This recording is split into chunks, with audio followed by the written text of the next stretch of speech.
Thank you. So I wanted to introduce everyone. So welcome our audience to the first day of the Real Truth About Health conference and to our first panel. This panel is about Alzheimer's and Parkinson's. And I'd like if each of you would just tell us who you are and what your most recent book was, and just a 1-minute summary of what you've been doing the last 20 years. So everyone could just connect with you just for a minute before we start the questions. Where do you want to start? You could start, Dr. Bredesen. Okay, sure, yeah. So my name is Dale Bredesen, and I've been interested for my whole career in mechanisms of neurodegeneration. We spent 30 years in the lab looking at what drives the neurodegenerative process. And then in the last 10 years, we've been trying to translate this into effective strategies. And my most recent book is called The First Survivors of Alzheimer's. We published a trial with improvement in cognition just last year, and we're starting our next larger trial, randomized controlled trial, in just a couple of months. Steve? Okay, I can go next if you like. I'm not sure, am I up? Sure, yes.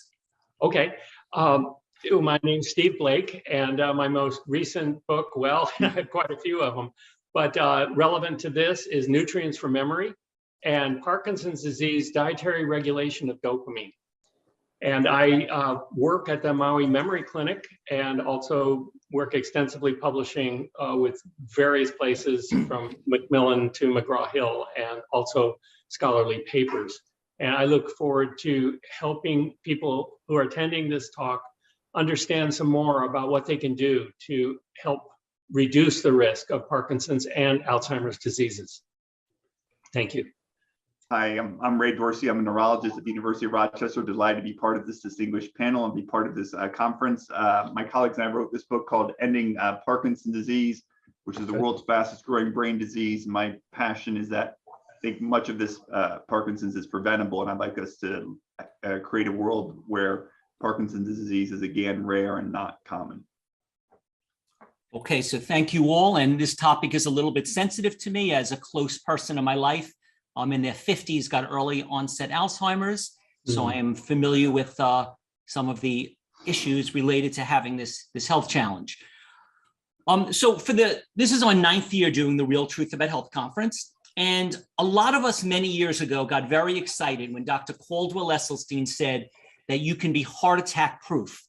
And a lot of us found that diet and lifestyle could offer tremendous hope when it comes to obesity, diabetes, and heart disease. But it's always been understood that when we talked about lifestyle medicine, we don't want to mention certain diseases like Alzheimer's and Parkinson's, because it was pretty much understood that this was rough.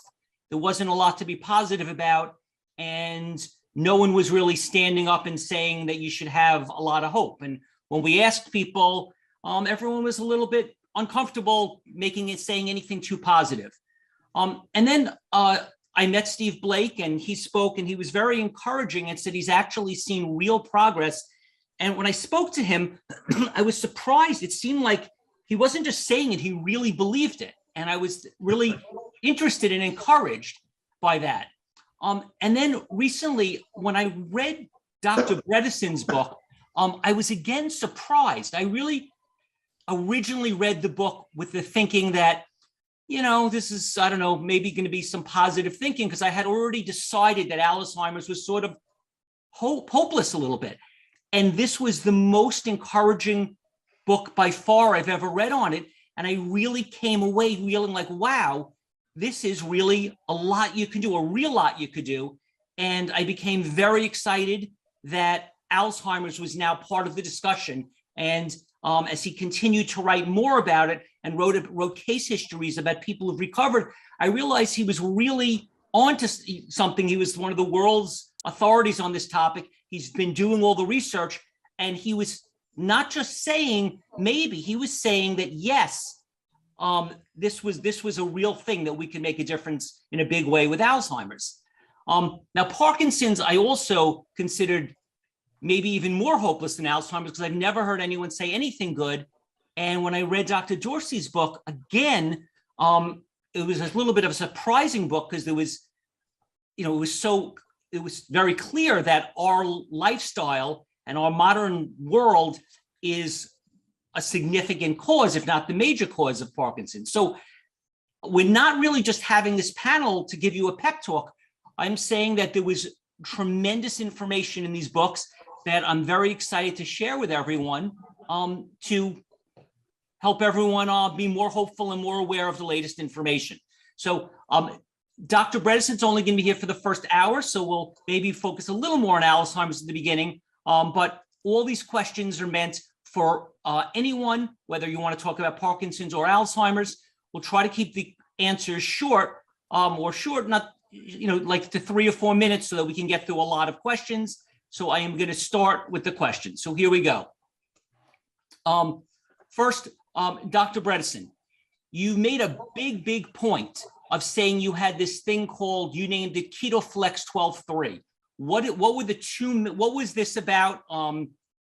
Please tell us about this. Sure. So let me just start by saying, really enthusiastic to be here with this august group here. And, people who are actually trying to make a difference. There's unfortunately so much of kind of the sticking with the 20th century approach to these diseases. And I think, you mentioned lifestyle. It's important to point out, this is not just about lifestyle.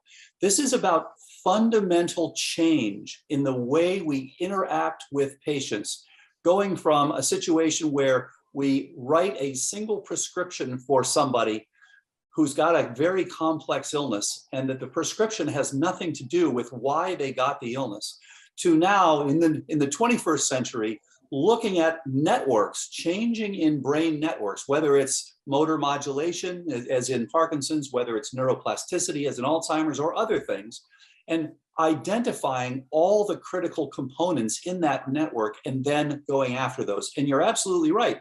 Lifestyle is part of it. And so we're just asked, biochemically, what do you need? And I know Dr. Blake is a real expert in this area. So biochemically, what do you need to optimize your plasticity? And I talked a little bit about this morning. So you need to have a reduction in inflammation if you've got ongoing inflammation. You've got to have a reduction in ongoing exposure to toxins. You've got to have support for optimal energetics, and that means blood flow and oxygenation and mitochondrial function, and actually ketones and glucose, which are the two things your brain is trying to burn. And it means to optimize your trophic support, and that's NGF, BDNF, hormones, nutrients. So again, this is a network. So KetoFlex 12-3 is the name we gave to the diet, but there are lots of good diets. What you want to do is you want to have something that gives you high phytonutrients, things like polyphenols and things that gives you a high fiber intake. That's great for your glycemic load. That's great for your lipid status. That's great for your detox, and so forth and so on. And of course, it's great for your microbiome. You want to have something that gives you appropriate fasting, that makes you metabolically flexible so that you can burn both. Most people with Alzheimer's can't burn either. They're insulin resistant and they're not keto adapted. So they are really having an energy problem. And we call it KetoFlex because we're trying to drive these people into mild ketosis, as Professor Stephen Kinane has shown. Although you have this reduction in glucose utilization in the temporal and parietal lobes, you can still utilize ketones. And he's shown just giving ketones alone is helpful. So we're trying to drive people into ketosis, and we're telling them you should have a period of fasting. Now you have to be careful. Alzheimer's disease is fundamentally an insufficiency in that network, but it is born of excess. So in other words, too much sugar, too much exposure to these various toxins and things are what's driving. So you don't want to get too much into starving yourself, but you want to become metabolically flexible. And so 12 hours minimum fast at night, 3 hours minimum fast before bed. You don't want your insulin to be spiking there. And so that's what we call it KetoFlex 12-3 for that reason. And again, diet is a critical part of the overall addressing of the abnormalities that ultimately lead to Alzheimer's disease. Okay, a lot of good points there. I'm not sure how to raise my hand here. Go ahead. Oh, okay, thank you. Well, good points all the way, Dr. Bredesen. I will say that ketogenesis, let me start with the source of why the brain cells are not getting the glucose in there. The problem is not that the brain cells can't burn the glucose. The problem is that brain cells can't get the glucose inside the brain cells. Normally, this is triggered by insulin, and the insulin is going to trigger the insulin substrate receptor, which triggers phosphatidylinositol 3 kinase, and then protein kinase B. And then finally, the glucose transporter pulls glucose into the brain cell. The reason why all of this doesn't work is because we have too much dietary saturated fat that makes it so we have up to half of the insulin receptors to begin with, and interferes, as I believe Dr. Bredesen has pointed out prior talk, interferes with the substrate receptor of the insulin that docks onto the beta end, the internal end of the insulin receptor. So we've really got a lot of problems with getting glucose into the brain, but we can reverse insulin resistance by lowering saturated fats.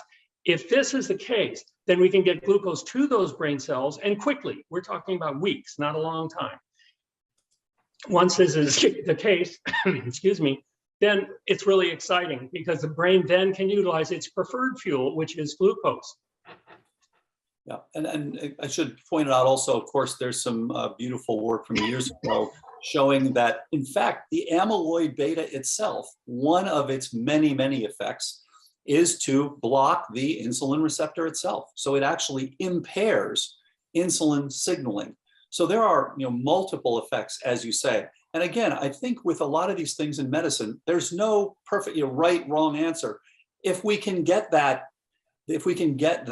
energetic approach going, that's helpful. Now, is the only way to do it to reduce saturated fat? I don't think so, because I think that you can also add ketones. Again, Professor Cunnane has done this very effectively, has published data, has shown improvements in mild cognitive impairment, just taking someone who has MCI and just adding exogenous ketones. So I think there are multiple ways to address the deficiencies, but I agree with you that fundamentally, this is a network insufficiency that you're trying to address. The energetics, as you say, the cells, and you can certainly see that on a PET scan, the cells aren't utilizing glucose as they should. And of course, the cells can't get their glucose, not only because of insulin resistance, but because of problems with blood flow to the brain cells. Absolutely. It's also an artifact of eating too much saturated fat and too little of those anti-inflammatory plant foods that you were just talking about. Yeah, so and of course, we have a combination of factors. I do want to also mention, though, that 12 hours is normal for a liver to produce glucose sufficient to run our brains every night. And that ketosis is unlikely to be achieved in 12 hours. Usually it takes days of fasting to deplete the liver and de novo glucogenesis to really stop. So for these reasons, I would really like to see people getting their insulin resistance down. And of course, it's not just a problem for the brain, it's problems throughout the body. Right. And we're going to talk about advanced glycation end products and glycated hemoglobin. And that also is a problem with insulin resistance and also can be reversed by getting down to a reasonable intake of saturated fats. Absolutely. I think it's a really good point. I mean, depending on what you're looking for, as Walter Longo has shown, it takes a few days before you're actually getting stem cell effects from fasting. So you're right. There are different times, and we typically recommend 12 to 14 hours for ApoE4 negative and 14 to 16 hours or even more for people who are ApoE4 positive. But you're absolutely right. This is for someone who's been doing this repeatedly. When you start de novo, you're dealing with glycogen storage that maybe 12 hours, maybe 24 hours. It depends on what your status is. Yes, and that same glycogen storage is interfered with. Once you finally get that glucose into the cell, any cell in the body, then it needs to be put into glycogen storage, which is, for people who aren't familiar with it, thousands of glucose molecules stored as glycogen for an energy reserve, say in muscle cells. So you don't really need glucose right away when you start running. And your brain cells do it too. So, but that is interfered with again by palmitate and other saturated fatty acids that interfere with the storage of glycogen, so interfere with our brain's reserve of glucose. Yeah, and so I think all these things need to be internally consistent. So I guess my question would be, you have someone, Professor Cunnane, for example, who's just giving saturated fat. He's given MCT to people who already have MCI. From what I'm understanding from you, they shouldn't be getting better, but he's showing that they do. So how does that work when giving a saturated fat to a situation when saturated fat is not supposed to be helpful? It is, because just what you said is the brain can burn hydroxybutyrate and acetone. These are the ketones that the brain is burning. Acetone, you remember that, the solvent that was outlawed because it was too toxic. Acetone is a ketone, and the brain can burn that, but it's not a preferred fuel. What happens is, yes, at first, now MCI has several meanings. If you're talking about coconut oil, which is 65% of lauric myristic and palmitic acid, then that's going to increase the problems with getting glucose into the blood cells. So there may be a temporary ability of the brain cells to utilize the ketones, but with a long-term degradation by increased insulin resistance and lack of ability to intake and utilize glucose. So the long-term effects are very, very bad, even though temporarily a few ketones might get utilized. And remember, the brain loves glucose. Ketones are a secondary source, that they're not desired. So my approach would be the safer one. Reduce insulin resistance, get those brain cells back up and going. And as you mentioned, there are many other approaches that can happen simultaneously to get those brain cells protected. And of course, we want to keep them alive, because if they die, then it's all over. Absolutely. Agreed. Yeah. MCT that he used was caprylic acid. Okay, let me break this into smaller bite-sized action steps for the audience. So the first thing we're saying, though, is that for 3 or 4 hours for 3 or 4 hours before you go to sleep, don't eat anything. And then the second thing you're saying is that if you eat it, so if you took 3 or 4 hours between dinner and going to sleep, then you want to make sure it's at least 12 to 16 hours between your last meal at night and your first meal in the morning. Is that what we're saying, Dr. Bredesen? Is the 12-3 rule? Yes, so exactly. So what we're saying, though, critically is become metabolically flexible. That's the thing that's missing in most people who have MCI. Okay, so that's the first thing. Then for both Parkinson's and Alzheimer's, where do we feel, what is exercise's role? Is this, so the first thing we want action step is the 12 and 3 hours, eat 3 or 4 hours before you go to bed. Don't eat for 12 hours between dinner and breakfast. The second thing is for prevention of Alzheimer's and Parkinson. Where does exercise, and exercise means aerobics. It also means resistance weight training. Where does that fit into this? Well, I'd like to answer that, if I may. Brain-derived neurotropic factor is increased by exercise. And brain-derived neurotropic factor allows us to produce more brain cells and more connections between our brain cells. There are other tropic factors too. So this is one of the ways that exercise does that. And exercise, of course, has been found to help tremendously in Parkinson's disease, not only prevention, but in assisting people with Parkinson's disease experience fewer symptoms. Yeah, absolutely agree. And multiple mechanisms here, because you do create more insulin sensitivity with exercise. That's one of the things that actually is the benefit. As Steve said, of course, you increase your BDNF. Most studies show 10 to 12%, that sort of increase. And of course, there are other things like whole coffee fruit extract that have been shown to increase it as well. Lots of people are interested in increasing BDNF in Alzheimer's disease. Of course, improved blood flow, improved oxygenation, improved sleeping. So absolutely, by multiple mechanisms, when it comes to Alzheimer's disease and pre-Alzheimer's, and that's of course one of our big problems. We diagnose this so late. We call mild cognitive impairment is a relatively late stage of this problem. It's like telling someone they have mildly metastatic cancer. So this is one of the big problems. In fact, we diagnose it so late, but absolutely exercise plays a huge role in best treatment and best prevention. I agree.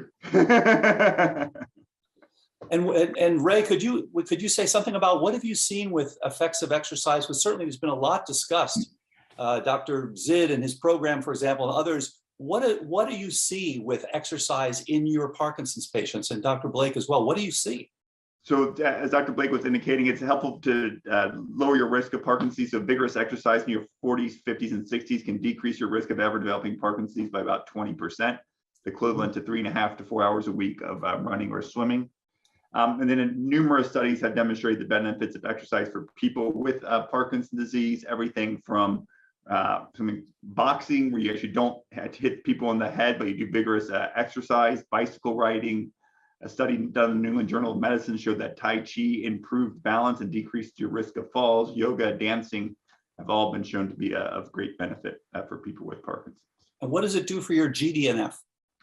So we're still trying to figure this out. So I think people have to understand that the brain's not so easy to do an assay of. It's hard to assess. You can't go in the brain and see how it's doing, as opposed to like doing an ultrasound of the heart, and you can see how the heart is functioning. But as Dr. Blake and you were both indicating, it appears that exercise releases growth factors that are protective to nerve cells and maintain synapses that are important in both Alzheimer's disease and Parkinson's. And then my colleague and co-author, Dr. Boss Bloom, just reported some results looking at functional imaging changes in response to exercise that might be suggesting that connectivity might be improved, as suggested by both of you. Exciting. It is important that we caution people with Parkinson's disease to get their exercise in a safe manner, because falls are so easy with Parkinson's disease. There are devices that hold people up, say on a treadmill, so they can get some good exercise without any chance of falling whatsoever. So just be careful when you start an exercise program, both for cardiovascular and for falling. No tight ropes. Okay, got it.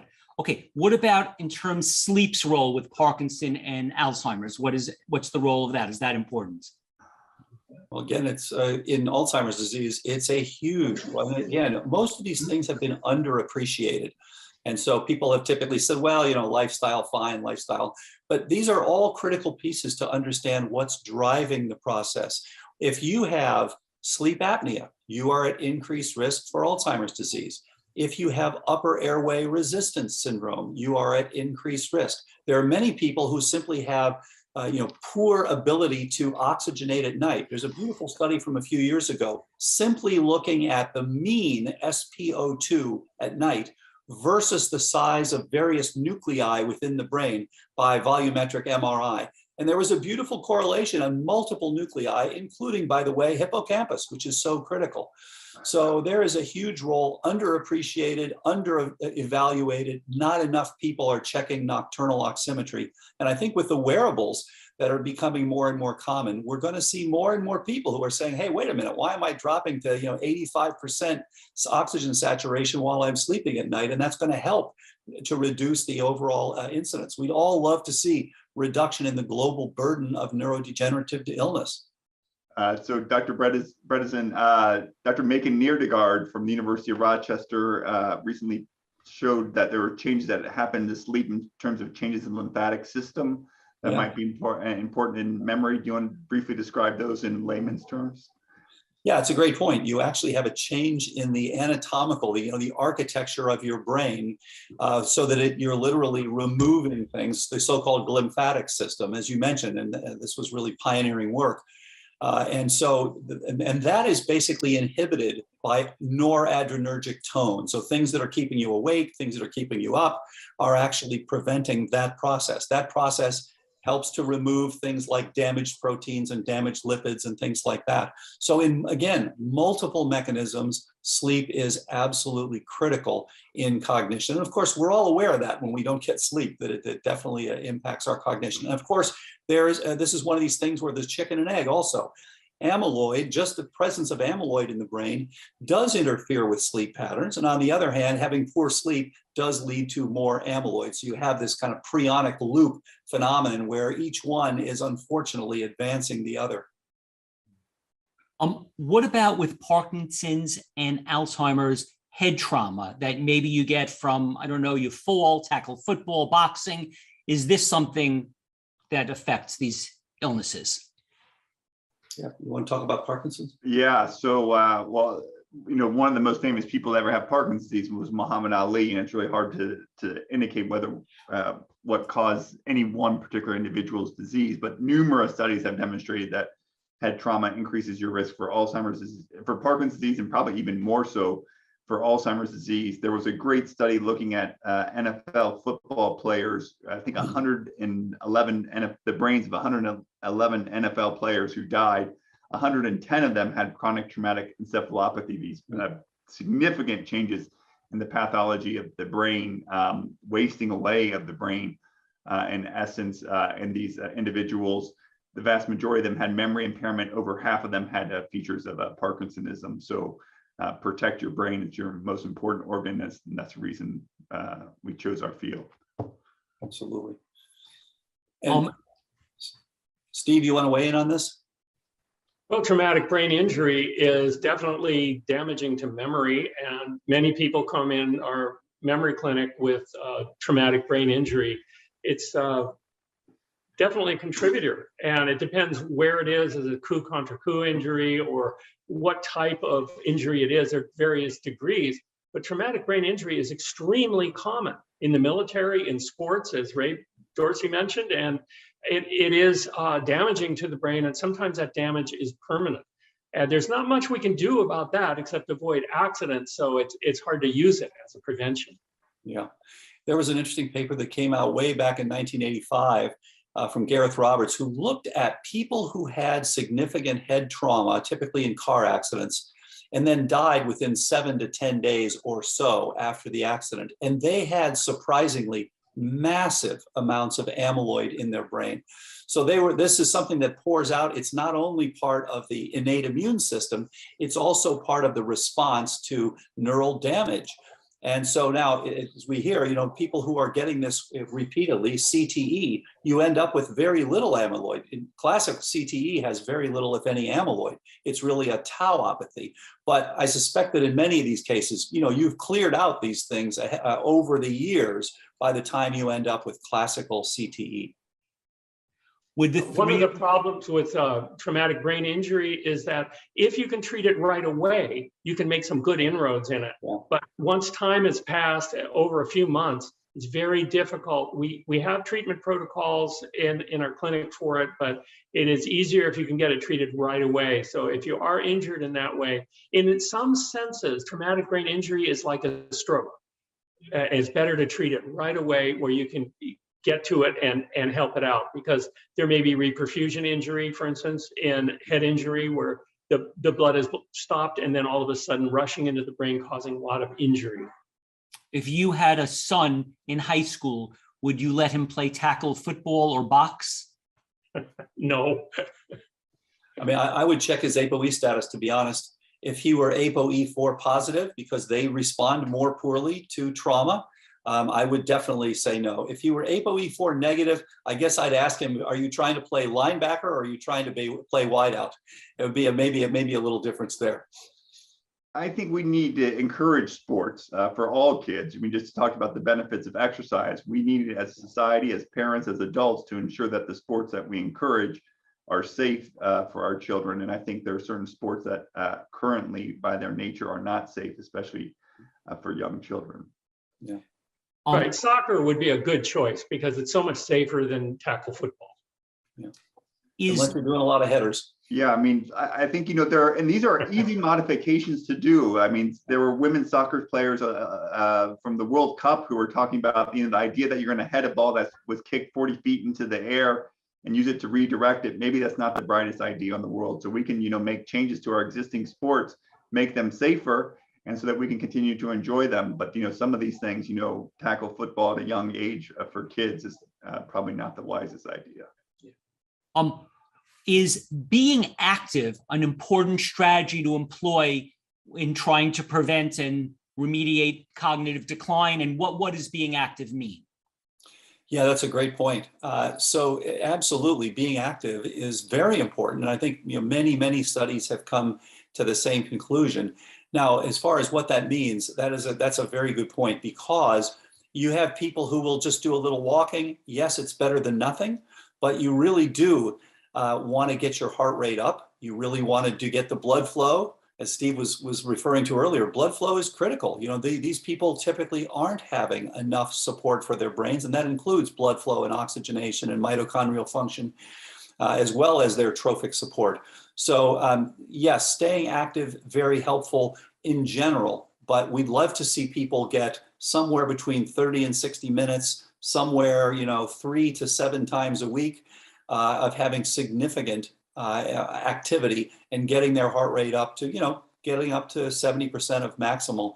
for that period of time, whether you're doing it through Peloton, or whether you're doing it through HIIT, or whether you're doing it through something else. One of the interesting things that's come up, I mentioned EWOT this morning, but that's one of the ones that's actually been pretty interesting. And another one is these restriction bands, with some of the Olympic athletes used, which reduce blood flow a little bit to the limbs, and basically you respond. So you get a little more bang for your buck in terms of the improvement with that amount of exercise. Yeah, and activity is not just about physical activity too.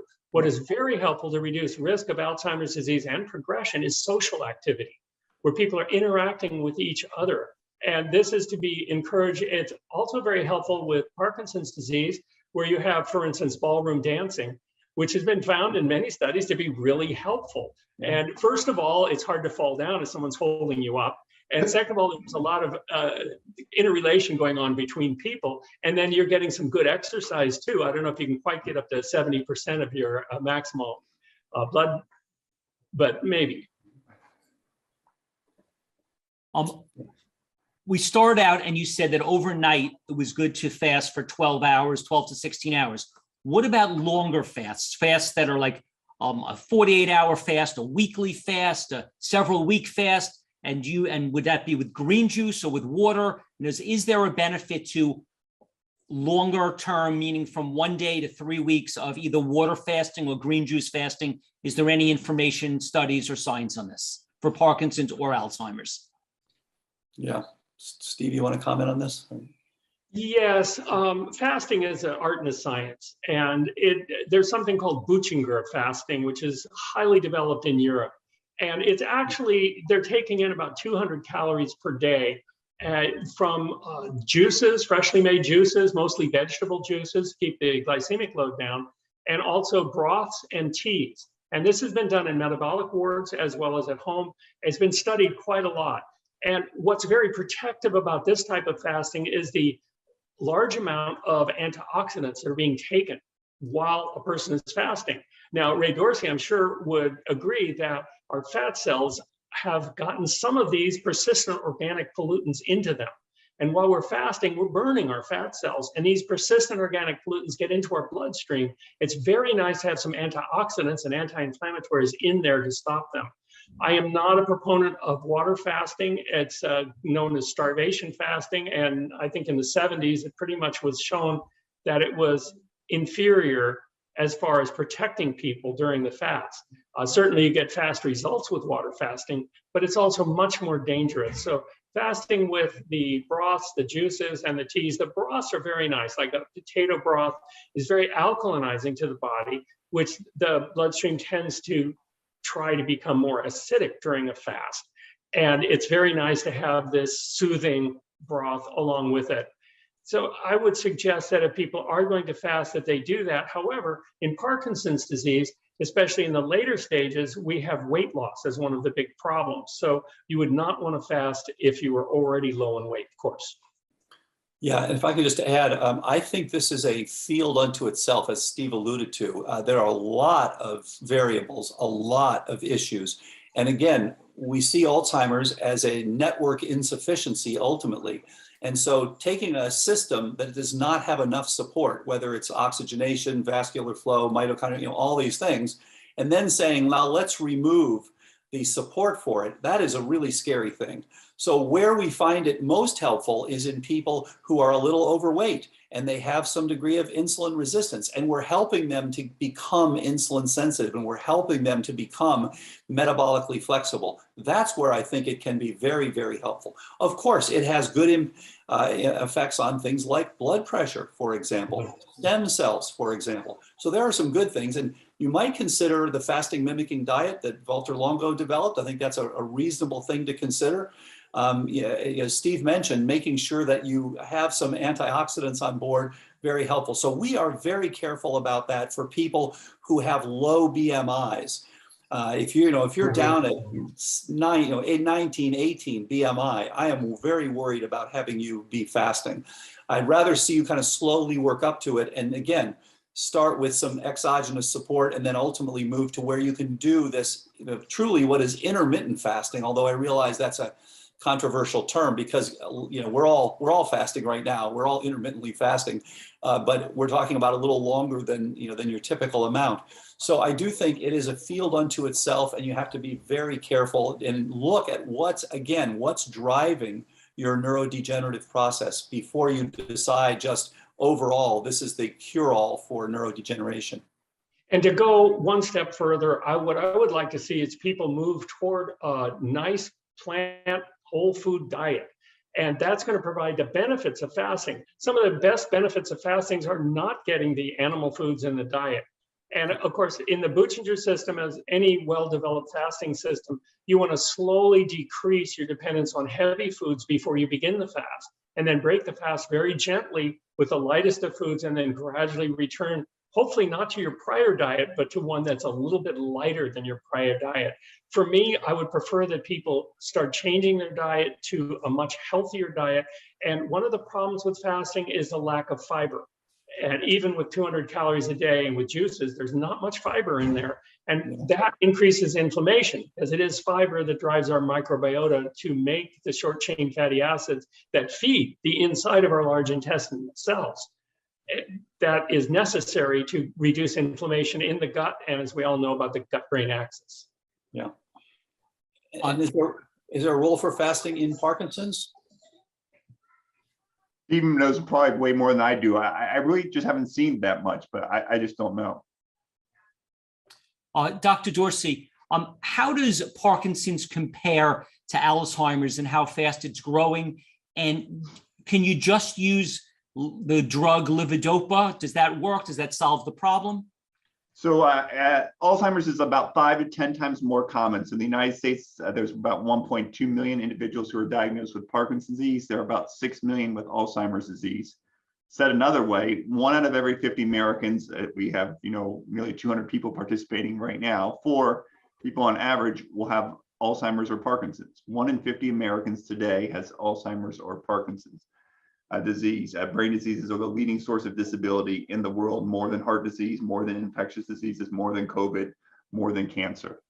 The second question was, what was the second part of the question, Steve? Can you just take levodopa? Does that solve the problem? Well, I was, American medicine is really good at saying diagnosis and what's treatment. And usually the first treatment, people are trained to think about is what medicine. So yes, Parkinson's is loss of dopamine producing nerve cells in the brain. And the most effective medicine, and a godsend for many people, is levodopa. But all medications have their side effects, including levodopa. And there are lots of other things that we should be considering. One, to prevent ourselves from ever getting disease in the first places. Cures are hard to come by, they're costly, they're disfiguring, and they're toxic. It's way easier to never have a disease in the first place than it is to treat or cure a disease once you have it. So in addition to medications for people with Parkinson's disease, we've mentioned diet, the Mediterranean diet, high in fruits and vegetables, low in animal products, protecting your head. We mentioned exercise. And I think one thing we really haven't talked about at all, a big issue for Alzheimer's and Parkinson's, is air pollution. There was a study that just came out, I think the last couple of weeks, Dale or Dr. Blake will help me out with this, in PLOS Medicine, showing that improvements in air pollution were associated with slower rates of decline in cognition among people with Alzheimer's disease. I'll say that again. A lot of studies on Alzheimer's and air pollution have come out worldwide. Some of the best ones from China, because they have some of the best pollution. Yeah, so improvements in air pollution might be able to slow the rate of decline. And air pollution, the evidence, as Steve, Dr. Blake was just indicating, is really increasing for its role in Alzheimer's disease and increasing not as much for its role in Parkinson's disease. I think it's also a very potent way of entry into the brain. You're inhaling toxins that are in the air that are hitchhiking, including heavy metals that are hitchhiking on the tiny pieces of dust and soot that you see in smog in LA. And those things are going into your nose. Some are small enough to get past your normal ways of sneezing or coughing, and they enter your brain and into your nerve cell that's responsible for smell and go back to the smell center, which is among the first areas that's affected in both Alzheimer's and Parkinson's. I would like to mention that there is another treatment for Parkinson's disease besides levodopa, carbidopa, and that is by reducing protein to needed levels rather than excessive levels. And studies have shown, quite a few of them, Researcher and neurologist in Italy, Luciana Baroni, has published some great studies. One study is fascinating. They took a group of people and they'd already changed their diet to where they were eating a low protein breakfast and lunch. They were down to 67 grams of protein a day. Now adults need about 46. So during the study, half of them lowered their protein down to 49. And the amazing thing was that the Unified Parkinson's Disease Rating Scale was twice as good, and results did not take long at all. Also, the Hoehn-Yahr scale improved by about double. So this is a fantastic way to treat people. It's very effective. It's effective in the short term and the long term. And the reason is because levodopa is made in all of our bodies, with or without Parkinson's disease. It's made from tyrosine through the enzyme tyrosine hydroxylase.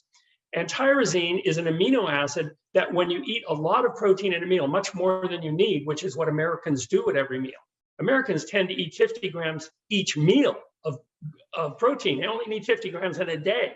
And this excess amino acids interfere with the only transporter into the bloodstream, the large neutral amino transporter. Also, from the bloodstream, more critically into the brain, the large neutral amino acid transporter is clogged like a rush hour traffic. And the tyrosine can't get into the brain to make, through tyrosine hydroxylase, make levodopa. Now, this occurs both in people with Parkinson's disease and without. So you're effectively increasing their levodopa that's made in their body by reducing their protein. This reduces symptoms just as if you'd given them more levodopa. It also, and it's fantastic, increases the levodopa effect on the person. Now, we all know that you shouldn't give levodopa at the same time as a large meal, right? That's standard advice. But it is the protein that interferes with the transport of levodopa as well as the tyrosine. So you're interfering in two different ways with our ability to make dopamine by having the usual excess of protein instead of just the amount that you need. And there are, of course, many diets for more advanced Parkinson's that we have developed. My wife has a cookbook for Parkinson's where you can get plenty of calories, but not too much protein, so that you are able to cut your symptoms in half. Okay, let me ask you a big question. So there's been a lot of people have mentioned that Alzheimer's, they call it type 3 diabetes. I don't know if that's accurate or they're just trying to be using that expression, but the implication is that you should treat Alzheimer's prevention the way you would diabetes and not let your blood sugar get too high. So the three-part question is, one, what is the ideal diet for preventing Alzheimer's? And I don't know if there is one for Parkinson's. Number two, does the ideal diet include whole food plant-based fats, meaning raw seeds, raw nuts, avocados, raw olives, and even possibly oils like hemp, flax, and chia? And then part three is, where does fruit fit into this? They got a whole bunch of whole food plant-based people saying fruit is great. And then you have Brian Clement at Hippocrates saying, look, I've been looking at blood under the microscope for 20 years and fruit is feeding yeast, mold, fungus, and cancers. And therefore, if you're fighting diabetes or Alzheimer's, you don't want sugar, which means you don't want fruit. And that's not what most people are saying. So it's, what's the diet? Is whole food fat, seeds, nuts, avocados, olives, okay? And what about fruit? And we're talking about how to prevent Alzheimer's and Parkinson's. That's the question. I'd love to jump in on this one if you don't mind.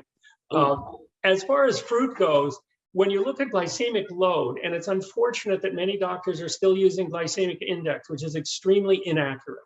But when you look at glycemic load, I know that Brian Clement doesn't want blood sugars to go too high, but we also don't want them to go too low. Blood sugar should be maintained somewhere in the range of 70 to 90 milligrams per deciliter.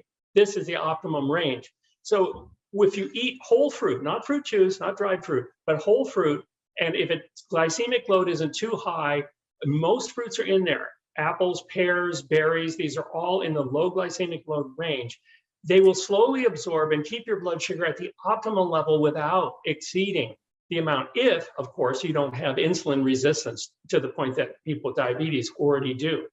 As far as the fats and oils in whole intact foods, you mentioned avocados, great. Nuts and seeds, great. The only nut that I would not recommend would be coconut. because of the lack of vitamin E and the excesses of saturated fats. But otherwise, these whole fats are great. I do not encourage extracted fats like oils. Instead of chia oil or something, ground flaxseed are a great source of omega-3 fatty acids. They're very helpful. And what was the first part? Fruit fat, and what's the overall diet you're recommending? Well, for prevention of Alzheimer's disease, you would want to have a diet that supplies all of your essential nutrients, vitamins and minerals, as well as the correct amount of fats, but not just the correct amount of fats, but the correct fats. Humans only need 2 essential fatty acids, linoleic, the omega-6, and alpha-linolenic, the omega-3. Other than that, adult humans have no requirement for saturated fat or EPA or DHA or any other fat. And as far as EPA or DHA goes, well, they can improve our cardiovascular risk, but they may also increase our cancer risk because of pollutants and rancidity. So there's a bit of a balancing act there. So algal oil would be a better choice. In my book, Fats and Oils Demystified, I have a whole chapter on how we can convert the plant-based omega-3 into EPA and DHA. So I would say the best diet is going to be a whole food plant diet, but carefully chosen so each of the nutrients is present. And I do think that normally diets need to be supplemented for several reasons, and mostly because I analyze diets and I see that each diet I analyze may be deficient in, say, zinc, but zinc is necessary for superoxide dismutase to protect our brains. And that is true for Parkinson's and Alzheimer's disease. If we don't have copper or manganese or selenium, our endogenous antioxidants don't work, superoxide dismutase and glutathione peroxidase. So we may need to take some supplements along with this whole plant diet in order to get everything we need to keep our brains sharp, especially folate and vitamin B12. Those are crucial for creating S-adenosyl methionine, known as SAMe, which methylates or quenches those very genes that create the secretase enzyme so that they don't create them. It's epigenetically stopping this. I don't want to talk too long. You can tell I'm enthusiastic about this. Great question. Well, and this is your area of expertise, which is fantastic to have here. Let me just ask, if I could, one question while we have you here. So as you know, Rick Johnson has put out a lot of very interesting work on uric acid and relationship of fructose to uric acid. And his argument is that a potentially important contributor to Alzheimer's may be fructose because of the way it's metabolized, because of this reduction in mitochondrial function, reduction in ATP. Do you think it is, now, of course, you've pointed out the really exciting part about, yes, you get all this wonderful fiber as well. And of course, all sorts of phytonutrients as well. But what about, is this an area, is this a concern if you've got people who are taking too much fructose in terms of their potential for cognitive decline? Well, yes and no. Yes, if it's high fructose corn syrup in a drink and they're guzzling tons of it, and definitely no if they're eating a piece of whole intact organic fruit. This is really a big difference.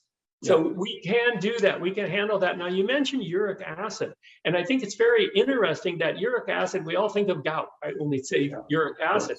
Did you know that uric acid is a very important antioxidant in our systems?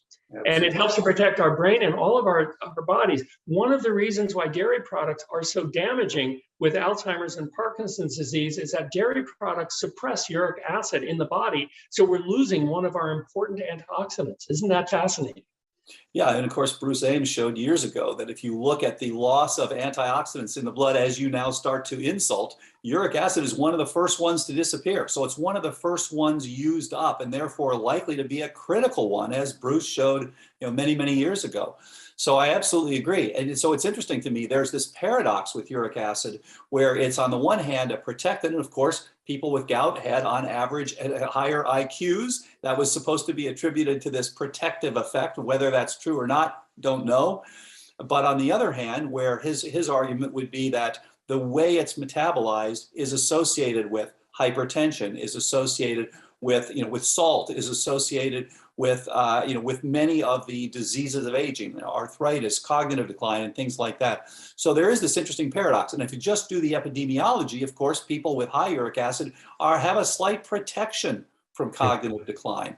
That's right. So there's a real paradox there, I think, in terms of uric acid. And we need people like you who really understand nutrition to understand and to explain to us this paradox.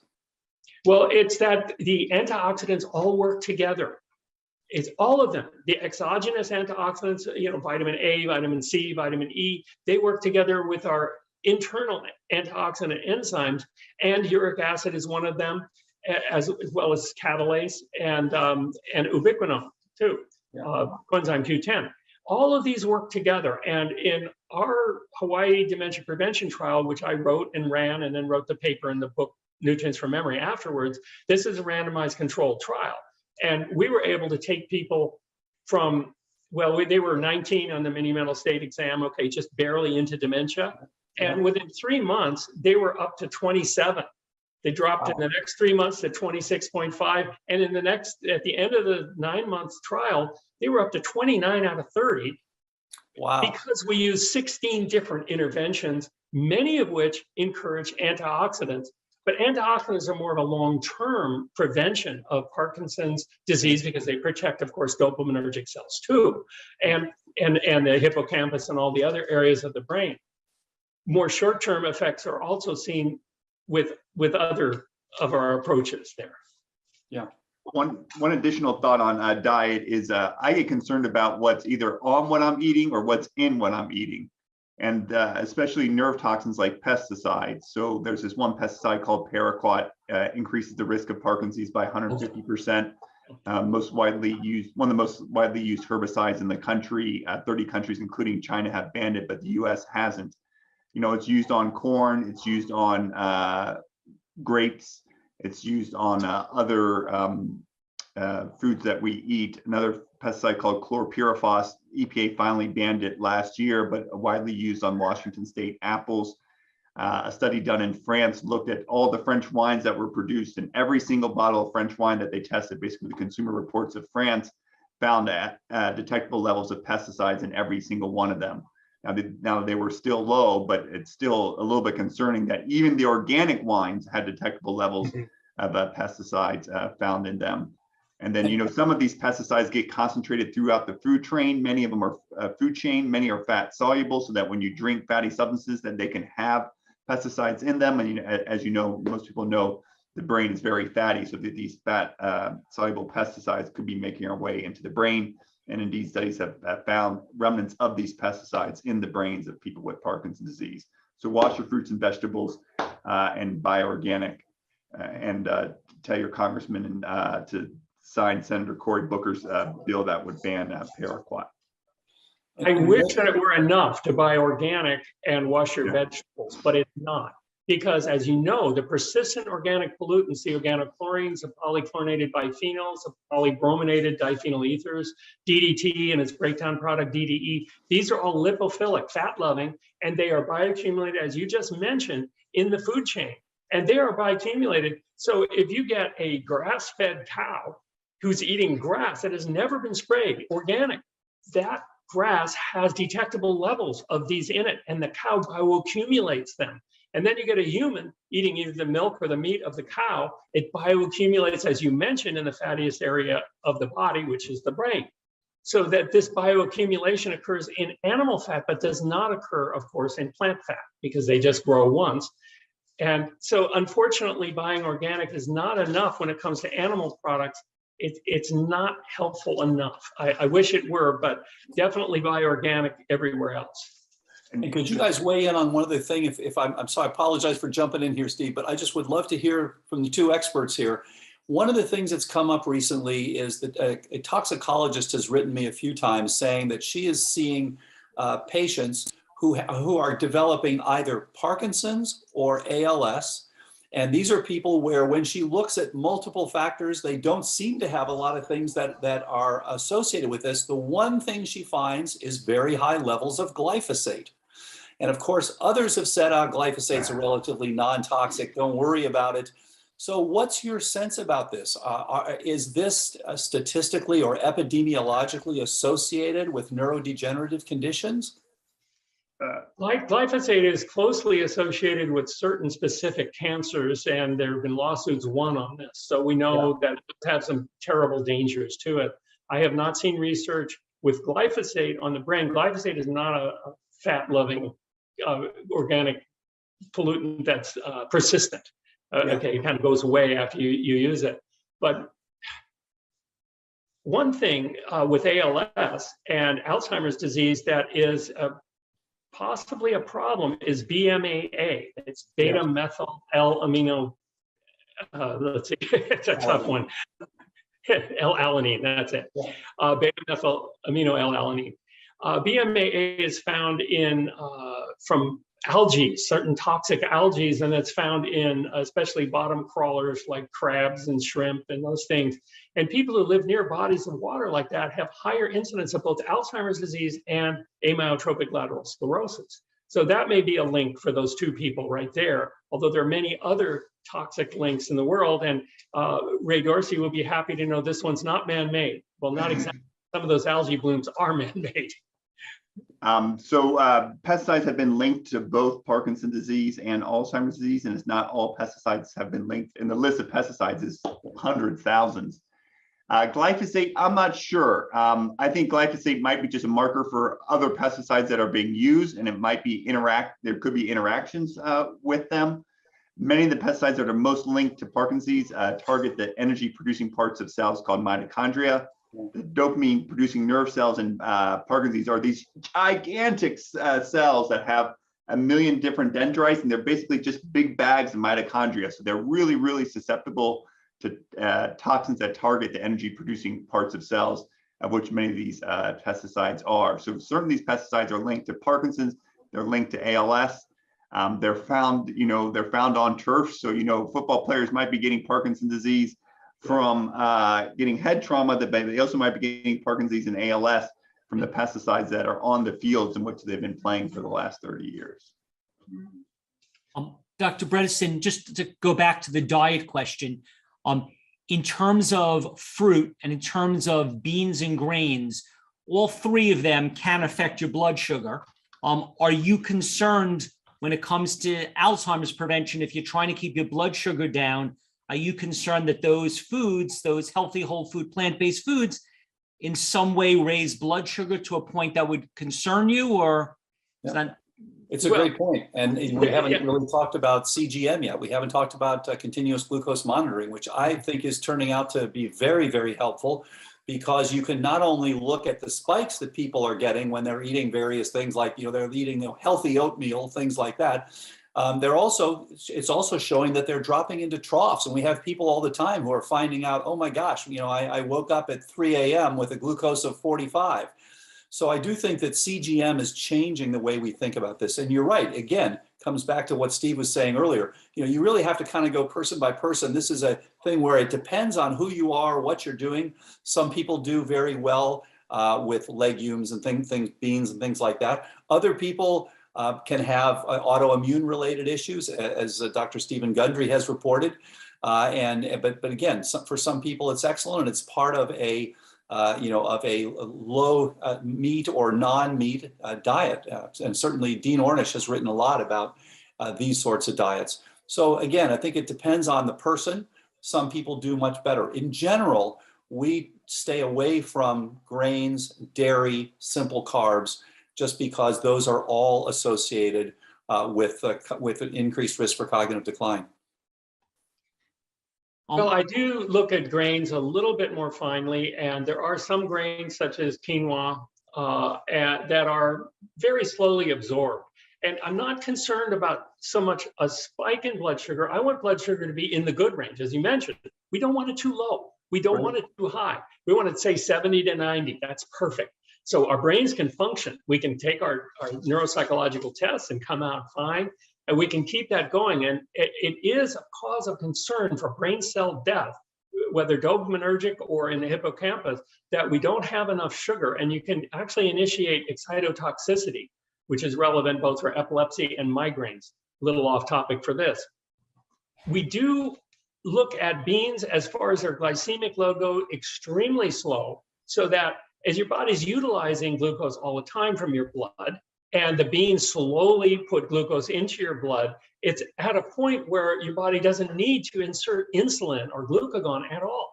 It's being maintained just fine with the beans themselves. And for diabetics, beans are perfect because they never create a spike in blood sugar. No matter how you process them, they don't. Grains, of course, is harder because most grains are real junk. When you take wheat and you make it into white flour, you're removing 86% of the magnesium, excuse me. That's a really important nutrient. And you're also stripping other minerals, vitamin E and other things out of these white rice and white. Did you know that how the first vitamin was discovered? Thiamine was discovered when they first polished rice in Japan. No one ever had a deficiency until they polished rice. They didn't know it existed. So it's not that all carbs are bad. For instance, purple sweet potatoes have a nice slow absorption. They're very healthy. They have anthocyanins. They're really good food. There are some people who can't handle them. And then as far as wheat goes, we have gliadin, which can be actually neuroactive. With autistic kids, some of them, if you take away the wheat, they become much less autistic and their behavior becomes much better. So that can be a problem. And I certainly agree with you that dairy is not an acceptable food for the brain. And I know that Dr. Dorsey has looked at heptachlor in dairy products, and many other organochlorines are concentrated bioaccumulated in milk, even organic milk. And that these are very toxic, especially to those very sensitive dopaminergic cells, but also our other brain cells create higher risk of cancer and are just, and they reduce uric acid, as we mentioned before. There's many reasons not to eat dairy products, but we do need to keep our calcium up. So the nuts and the beans are going to improve our calcium in our diet. So they have a place there. Thank you.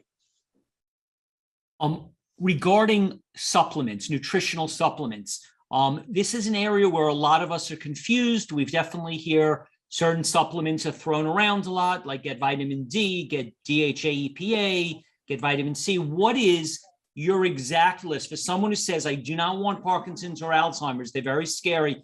What is the exact list of supplements from 1 to 15 that you are saying, your research is saying is the most important supplements that we should all be taking for the prevention of these two? Oh, may I? Yeah, please. I would say that because 93% of Americans are below the bare minimum on vitamin E, that vitamin E is an excellent supplement to take. Unfortunately, the vitamin E on the market is not real vitamin E at all. It's synthetic alpha tocopherol, a mixture of 8 different elements that look like alpha tocopherol, but only one is real. The other 7 are fake. So if you're talking about supplementing vitamin E, what we did in our trial was we had people eat an ounce of walnuts and an ounce for gamma tocopherol and an ounce of sunflower seeds for the alpha tocopherol. This is the real deal. We also found real vitamin E, which is very expensive and hard to find, virtually impossible in a supplement.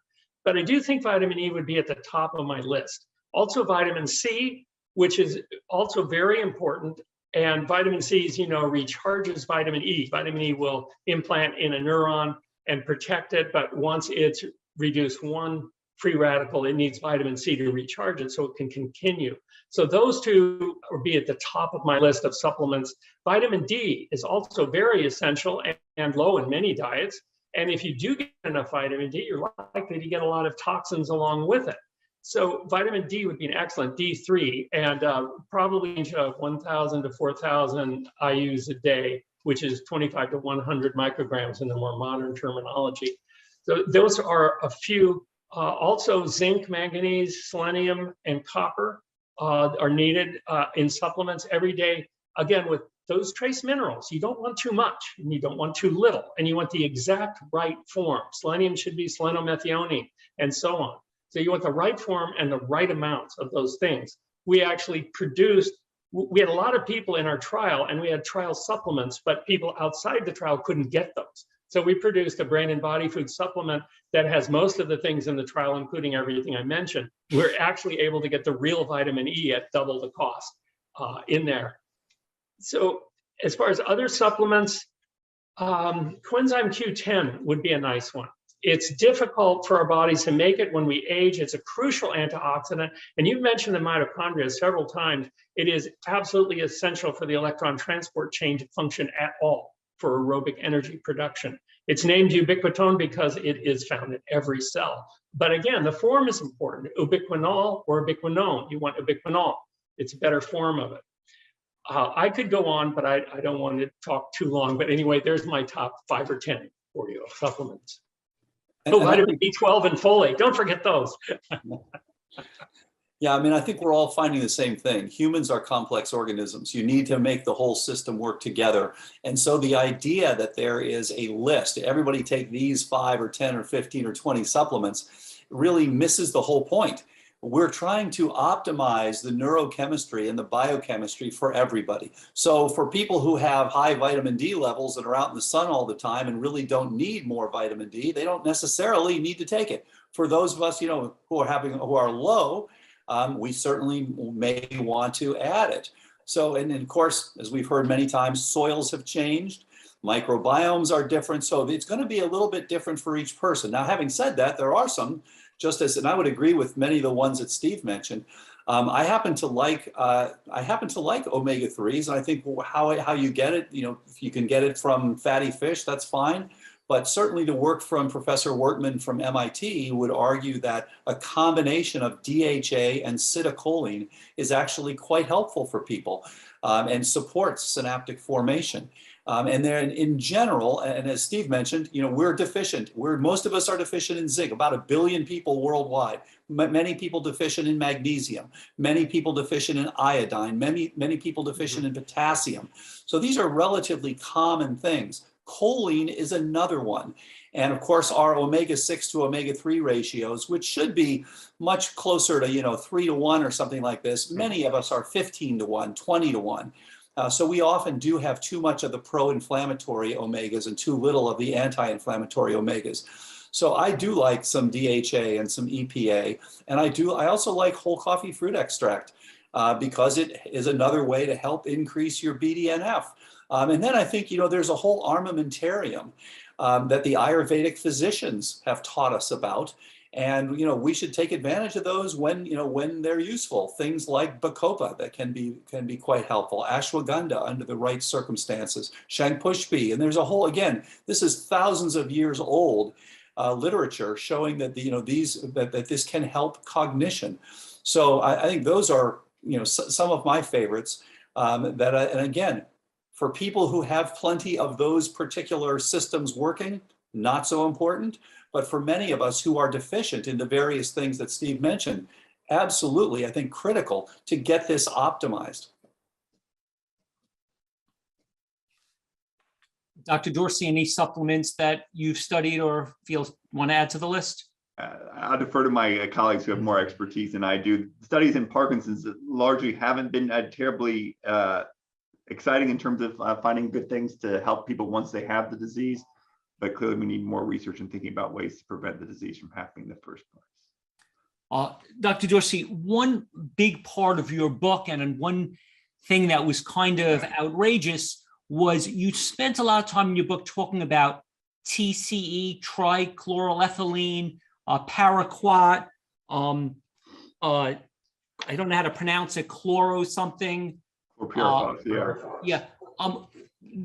Can you tell us the story of these? What's going on? Where do these come from? Why do they exist? How much do you feel they're involved with Parkinson's? Is this just a minor thing or a major thing? Tell us why what you found about these. Yeah, so I think they're a major thing. Parkinson's disease was 200 years ago when Dr. James Parkinson described it in London, rare. He said, I'm describing something. He was 62 years old, by the way. So if you're 62, you're not going to write about something unless it's really getting you pissed off or something catches your eye.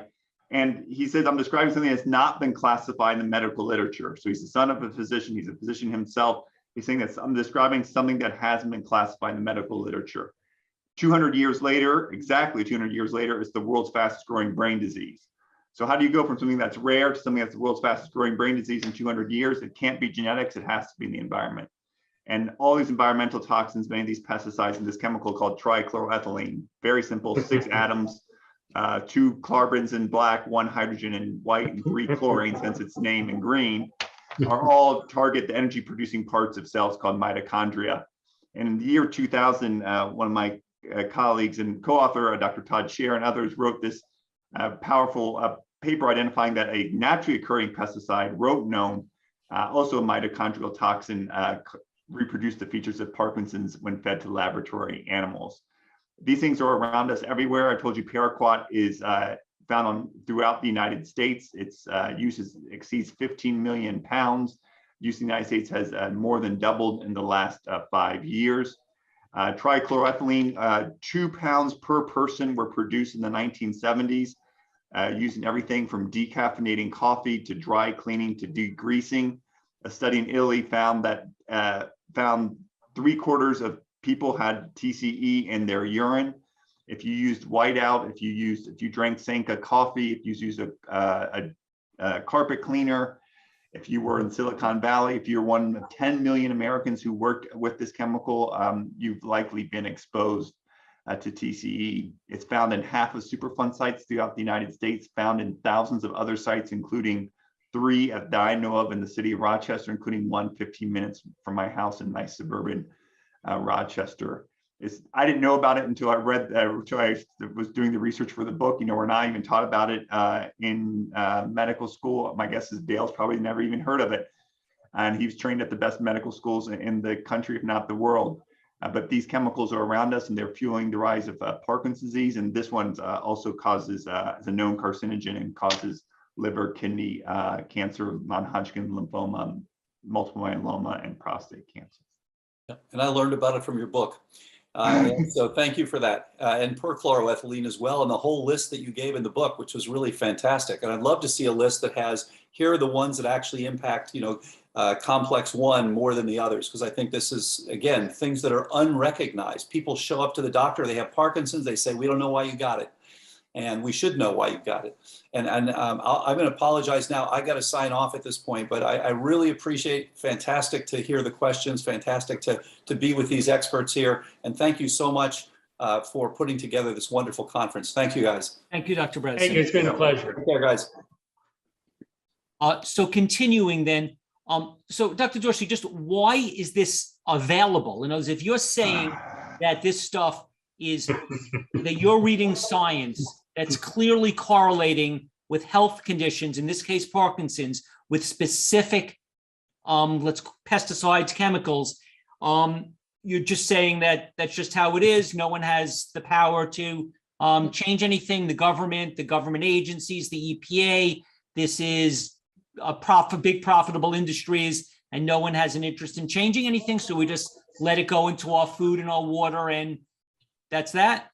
Is that what's happening? So one, I don't think it's just correlation. So if you feed this to mice or rats in the laboratory, they develop the pathological features of Parkinson's. So you look at their brains, they look like they have Parkinson's disease. Some even develop a little tremor in their paws when you feed this to them. Likewise with paraquat, you feed it to laboratory animals and they develop the clinical and pathological features of Parkinson's disease. Even when you feed this to mice, they start becoming less active, they walk less. So I think it goes beyond just correlation. More research is needed, but I think it's more than that. And then we've changed the world before. We don't have chlorofluorocarbons destroying our ozone layer anymore. We don't have, we have seatbelts, we have airbags. It just takes people to find their voice and say enough of this nonsense. Who's holding the EPA accountable? I've never seen 1 million people with Parkinson's disease march in Washington, D.C. at the EPA. I don't, we've seen that done for HIV. We saw a national quilt cover memorial quilt cover the National Mall. And that at the same time, there was no federal response to HIV. Today, HIV receives $3 billion per year of research funding. HIV is preventable. There are many people listening and to hear who don't have HIV because of the heroism and courage of HIV activists that were part of ACT UP and change the course of HIV. We need to do the same thing for brain diseases. If we do that, we'll change the course of brain diseases, not just for us, but for future generations. Boy, I'd sure love to see that happen. And I 100% agree with you. Trichloroethylene is a nasty, persistent chemical. It should have been banned long ago, and I have no idea how it could not be. But I do remember also that Dr. Bredesen mentioned fatty fish, and that made me think of PCBs, polychlorinated biphenyls. And we know that polychlorinated biphenyls were outlawed in 1977, but they're still persistent in the environment. And they were replaced by polybrominated diphenyl ethers, which are every bit as bad. Both of these really seem to damage tyrosine hydroxylase, which damages our ability to make levodopa in our brains. And they've been very closely associated with Parkinson's disease. What have you seen about PCBs and other organochlorine pesticides and their relationship to that? Now, unfortunately, these can't be withdrawn because they're already in the environment and they're already banned. Yeah, so some of these things live on, like as Dr. Blake was indicating, DDT is still found. It was banned, I think, 1970s, still found in the environment. And some of these are fat soluble. Some of these pesticides, like organochlorines, are fat soluble. We find them in the brain, as Dr. Blake indicated. You know, the other place that we find them, the only other place you excrete fatty liquid is nursing women when they are feeding their babies. So you can find levels of these pesticides in the breast milk of nursing women who are feeding these pesticide-laden breast milk to their babies who have developing and relatively unprotected brains. I saw your reference to heptachlor in your book. Yeah. Yes, so I think there's this is all around us, and I think it's not coincidental that, you know, Parkinson's disease is rising so rapidly when we have these pesticides, synthetic pesticides, largely developed following World War II. So would you say that the omega-3s in fish outweigh the pollutants in fish? I know a lot of the studies are showing both, that the omega-3s in fish are helpful cardiovascular, but create more cancer and brain damage. Which one, Dr. Dorsey, would you say? Is it better or worse? Or are there isn't it crazy we're asking this question, that we're making trade-offs based on what are the contaminants to do it? The answer is to get rid of the contaminants so that we don't have to answer these questions. I think, though, meanwhile, we may need to stay away from the fish that have these contaminants in, and will have them for the rest of our lifetimes. Regarding the DDT that's concentrates in our brains, if we're trying to get rid of chemicals from our body, is a far red infrared sauna 7 days a week a solution to get chemicals and pesticides out of your body? And if not, is there anything that works to do that, to get the chemicals out of your body? Well, time will get the pesticides out of your body. I would rather prefer that people are exercising to sweat, and the sweat gets rid of some of the toxins. But it is really best not to take them in. If you don't eat animal fat, your concentration of these persistent organic pollutants will go down. And this has been shown in study after study. There's been some great studies on that. So we can get them to go down over time if we stop eating them. But as long as we continue to eat them, they're going to continue to circulate in our body, bioaccumulate in our brain, just like they do in the environment. Some of these environmental pollutants, like PCBs, there's a book called Aquatic Pollution written by a professor at the University of Hawaii, and he's showing bioaccumulation of 100,000 times in some predatory birds compared to what's in the ocean. That's a lot of bioaccumulation. And the heptachlor crisis on Maui, which we had, where they sprayed heptachlor on the pineapples, cut the tops off and fed them to the cows. And just as Dr. Dorsey said, the women's milk should have been illegal, that they were breastfeeding their children, because it's so much of these organochlorine, brain destroying, cancer causing pesticides in them. Yeah, I agree with Dr. Blake. The key is to reduce intake of these. Other things you can do is a carbon filter on water can decrease your exposure to pesticides and TCE. Washing your fruits and vegetables with water and a little bit of soap can help reduce your exposure, but we need policy actions to prevent people getting exposed to this, because it's, there's only so much individuals can do.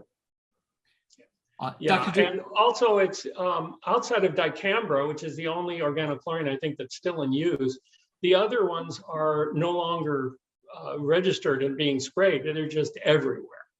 And so what we can do is, if we eat plants, we don't get the bioaccumulation high levels. We get very low levels. But if we're eating animal fat, it's guaranteed to have high levels of these pollutants. So there's a lot we can do to lower our risk of these two brain diseases and cancer and many other problems too. Dr. Dorsey, you mentioned that people with Parkinson had levels of dopamine in the brains 10 times lower of those without the condition. So what can we do to increase the dopamine in our brains? So we know in the 1950s that the brains of individuals with Parkinson's have lower levels of dopamine in it, and that's like due to loss of the nerve cells that are producing that dopamine. The best medical treatment for people who have Parkinson's disease is to give them levodopa, which is Dr. Blake was indicating was an amino acid that's a precursor to the dopamine. So that's by far the best way to do it. There are some other medications, synthetic dopamines, that have their own side effects and are really less effective than levodopa. But the most effective medication is that. There are some plants, I know there's a lot of focus on nutrition here. Mucuna purines is a velvet bean plant that has high levels of levodopa. Many parts of the world, many countries in the world don't have access to levodopa, and it's a highly effective treatment, very safe, generally safe, and very inexpensive to produce. But many parts of the world don't have access to levodopa, and their Mucuna purines, a velvet bean plant, can be a useful therapy for those individuals. I totally agree with mucuna as being effective because it does contain levodopa. However, people in this country, when they ask about taking mucuna pruriens, they start to realize that you're taking 3 to 5 grams of the powder every day. It's a huge amount of powder to choke down. And it does seem to have a little nicer profile on side effects, but it's hard to find someone who will actually chug down that much powder.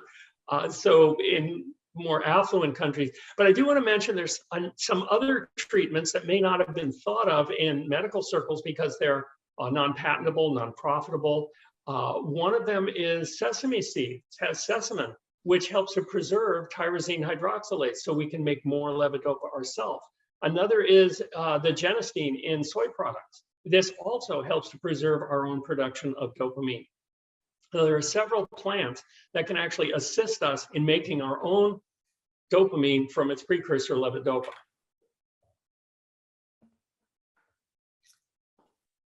Okay.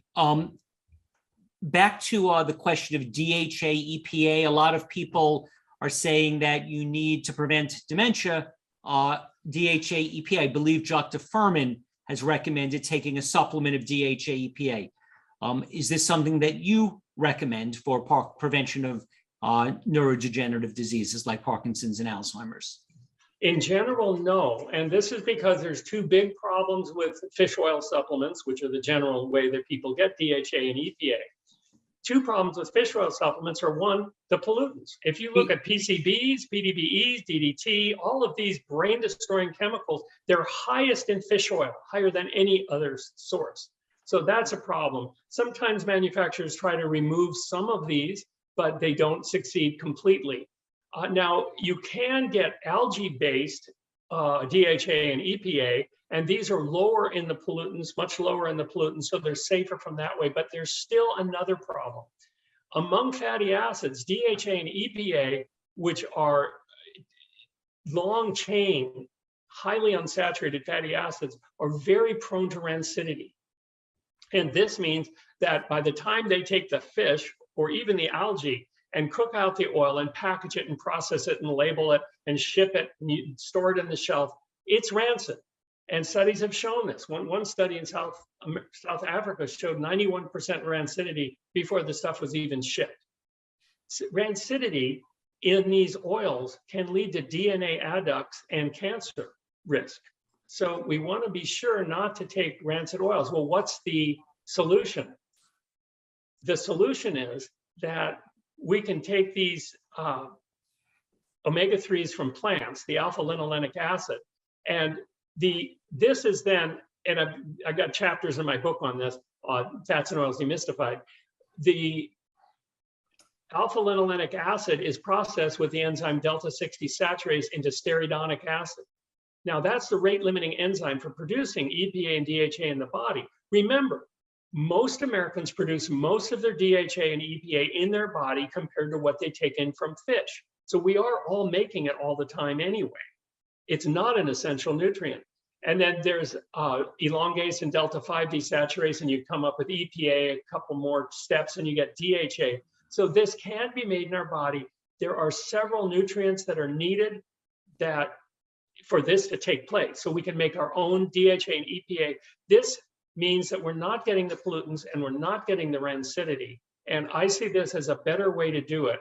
If people are well nourished and they don't have liver disease, then they probably can make their own EPA and DHA, and this can be tested too. So what specifically should you eat again to get the DHA and EPA on your own? This would be, for instance, 2 heaping tablespoons of ground flax powder is an excellent way to do it. Flax powder has some other advantages. It seems to lower blood pressure and be very protective against prostate cancer. So do get only the organic flax seeds, please, because they have been genetically engineered to be not quite so helpful. Regarding drinking water, which is prone to all the pesticides that we discussed before, what should people do to make sure that they don't have anything in their drinking water that's not good? What can they do? So the big, I'll go first, Steve, then you'll clean up everything I missed. So the big thing are people who get their water in the United States. The big thing is that people get their water from wells. So up to 40 million Americans, 1 in 8 Americans get their water not from municipal or city water, but from private wells. These private wells tend to be in rural areas and tend to be prone to contamination from pesticides that wash off by nearby farms. Private well water isn't regulated by the Safe Drinking Water Act and is often infrequently tested, often only when a person buys or sells their home. So you could be drinking for years, or 30 years ago, or 40 years ago, or 50 years ago, you could have been drinking for years pesticide contaminated well water. So if you get your water from a well, you should test it. In the back of our book, in these gray pages at the back, we provide you resources on how to get your water tested. And then, you know, since writing this book, I added a carbon filter to my water. I get my water from city water now. And I do that to decrease my risk of exposure to pesticides and trichloroethylene. I think it's a comment on our times that we have to do so much now just to ensure that we have safe water, clean air, and clean food. Yes, the carbon filters are especially valuable because they absorb a lot of these terrible chemicals, and you do need to change your carbon filter because their absorption sites will become filled over time. It also might be a good idea to use reverse osmosis to remove most of the pollutants from the water, and of course a sediment filter before either of those. I do want to mention, when I talked about omega-3s, another great source is clary sage seed oil. Anna Coulter makes the most wonderful, it seems to not go rancid, and it has a magical effect on inflammation in the body, really reducing our inflammatory leukotrienes. So that's a great source outside of flaxseed or chia seeds or hemp seeds. It's probably one of the best. What we've sort of discussed this, but just to be clear, what exactly in terms of prevention of Parkinson's and Alzheimer's, what exactly are you saying about fish? Are you saying that we shouldn't, neutral? What exactly are you saying about eating fish? And also, what about alcohol? Good one. Can I talk about fish for a minute? One of the problems with fish is that they contain endotoxins. These endotoxins, or lipopolysaccharides, are extremely inflammatory. What do the doctors give the rats when they want to test a new anti-inflammatory drug? They give them the lipopolysaccharides that are found in fish, beef, poultry, and pork. Okay, so these lipopolysaccharides are a real problem with fish because they increase inflammation in the body dramatically. And what does the EPA and DHA do? They decrease inflammation in the body. So they're fighting each other. Also, although fish have the DHA and EPA, which are omega-3s, they also have arachidonic acid. Now, arachidonic acid is found only in animal fat. And arachidonic acid is processed by the COX enzymes, COX-1 and 2. These are cyclooxygenase enzymes, and they are the target of all of the NSAIDs, aspirin, Advil, all of these things. What do? They block COX-2. from processing arachidonic acid into powerful inflammatory leukotrienes, also thromboxanes for blood clotting. This is really not a good idea to take in more arachidonic acid. Another thing we find with fish is that advanced glycation end products are formed when the fish are cooked. And these advanced glycation end products travel throughout the body, dock onto the RAGE receptor of the brain, and create excess inflammation in the brain. This inflammation leads to oxidation and brain cell death, whether it's in the dopamine producing cells in the substantia nigra pars compacta or in the hippocampus or cortex or wherever. Of course, the organochlorine pesticides that are bioaccumulated by fish are very well known, as well as DDT, DDE, and PCBs and other ones. Now, another problem with certain fish is that they're high in cholesterol, especially things like shrimp, very high in cholesterol. And this, when you eat the shrimp, and a lot of the oils actually have a lot of cholesterol in them too. So the cholesterol gets oxidized, and oxidized cholesterol leads to oxysterols, which can pass the blood-brain barrier. Cholesterol can't, but the oxysterols can, especially 27-hydroxy cholesterol. And when that gets into the brain, it triggers cell death again. So we're not sure that fish is really the greatest thing to do. Of course, there's excess protein in fish. Humans only need a certain amount of protein, and that excess protein will stop us from both making our own levodopa and from processing the drug levodopa. There's more about fish, but I think the net result is we should not be eating fish. They're just too polluted for words. Thank you. Want to say anything about alcohol, Steve? Well, I do, but I don't know if anyone wants to hear it. I could get unpopular around here. Okay, since you asked, studies have shown that a little bit of red wine a day can reduce heart attack risk, and this is true. And studies have also shown that the same amount of alcohol increases cancer risk greatly and is responsible for vast numbers of cancer deaths throughout the world. So, is there a choice? There is a choice. If we eat grapes instead of red wine, then we don't have any higher risk of cancer, and we do have lower risk of heart disease, plus those wonderful anthocyanins are going to protect our brains from inflammation and oxidation. So I would recommend the grapes over the grape juice made into wine. However, I know a lot of people are rather fond of this substance. Okay. Dr. Dorsey, do you want to say anything about alcohol or fish?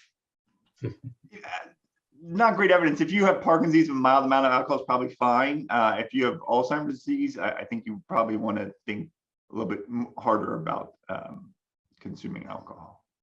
You know, a lot of this depends on what stage of disease you are, you know, how your overall health and the like. You had mentioned about advanced glycation end products. Now, what about regular cooked food? What happens when you have lentils and quinoa?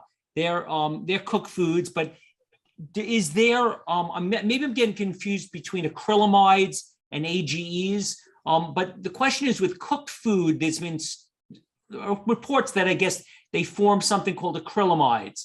So whether we're talking about AGEs or acrylamides, with healthy whole food plant-based foods, is that still a concern? Well, I'd like to talk about AGEs for just a minute. That means advanced glycation end product. Glycation can occur of proteins both inside the body with high blood sugar levels. In fact, the leading marker for diabetes is glycated hemoglobin, the HbA1c scale, which should be 6 or less, right, if you don't have diabetes.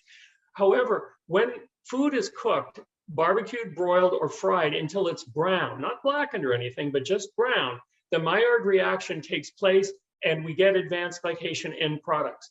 About half of these are absorbed through the gut into the bloodstream, going up to the brain, crossing through the RAGE receptor and increasing inflammation and free radical damage in the brain by some estimates 50 times the free radical damage that a normal protein would create. However, when you shish kebab vegetables over a barbecue or a broiler, this does not happen. This Maillard reaction cannot happen because of the water. The water blocks the reaction, so advanced glycation end products are never formed with fruits or vegetables or nuts or seeds or beans. You can barbecue tofu all you want. You're never going to get an advanced glycation end product. Now, that's a completely different thing than acrylamides. Acrylamides occur when you brown carbohydrates, such as toast or potato chips. These acrylamides are also damaging components. And we all know potato chips aren't the healthiest food, but it's kind of hard to hear that toast, if it's brown, actually does form acrylamides and not so healthy. So it would be healthier, of course, not to use these damaging cooking methods, but a little toast once in a while sounds like a good idea.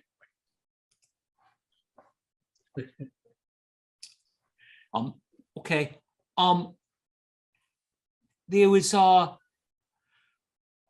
information about Alzheimer's saying that the brains of patients with Alzheimer's disease may harbor bacteria, virus, spirochetes, spiral bacteria, such as those causing Lyme disease, fungi, or parasites. So how do we prevent these? I guess they're saying that some of the people with Alzheimer's were shown to have these bacteria, virus, spirochetes, and I guess fungi, parasites. How do you get this, and how do you get them out of you if you already have it, or if you've already had Lyme disease? How do you get these viruses and bacteria and spirochetes out of your body?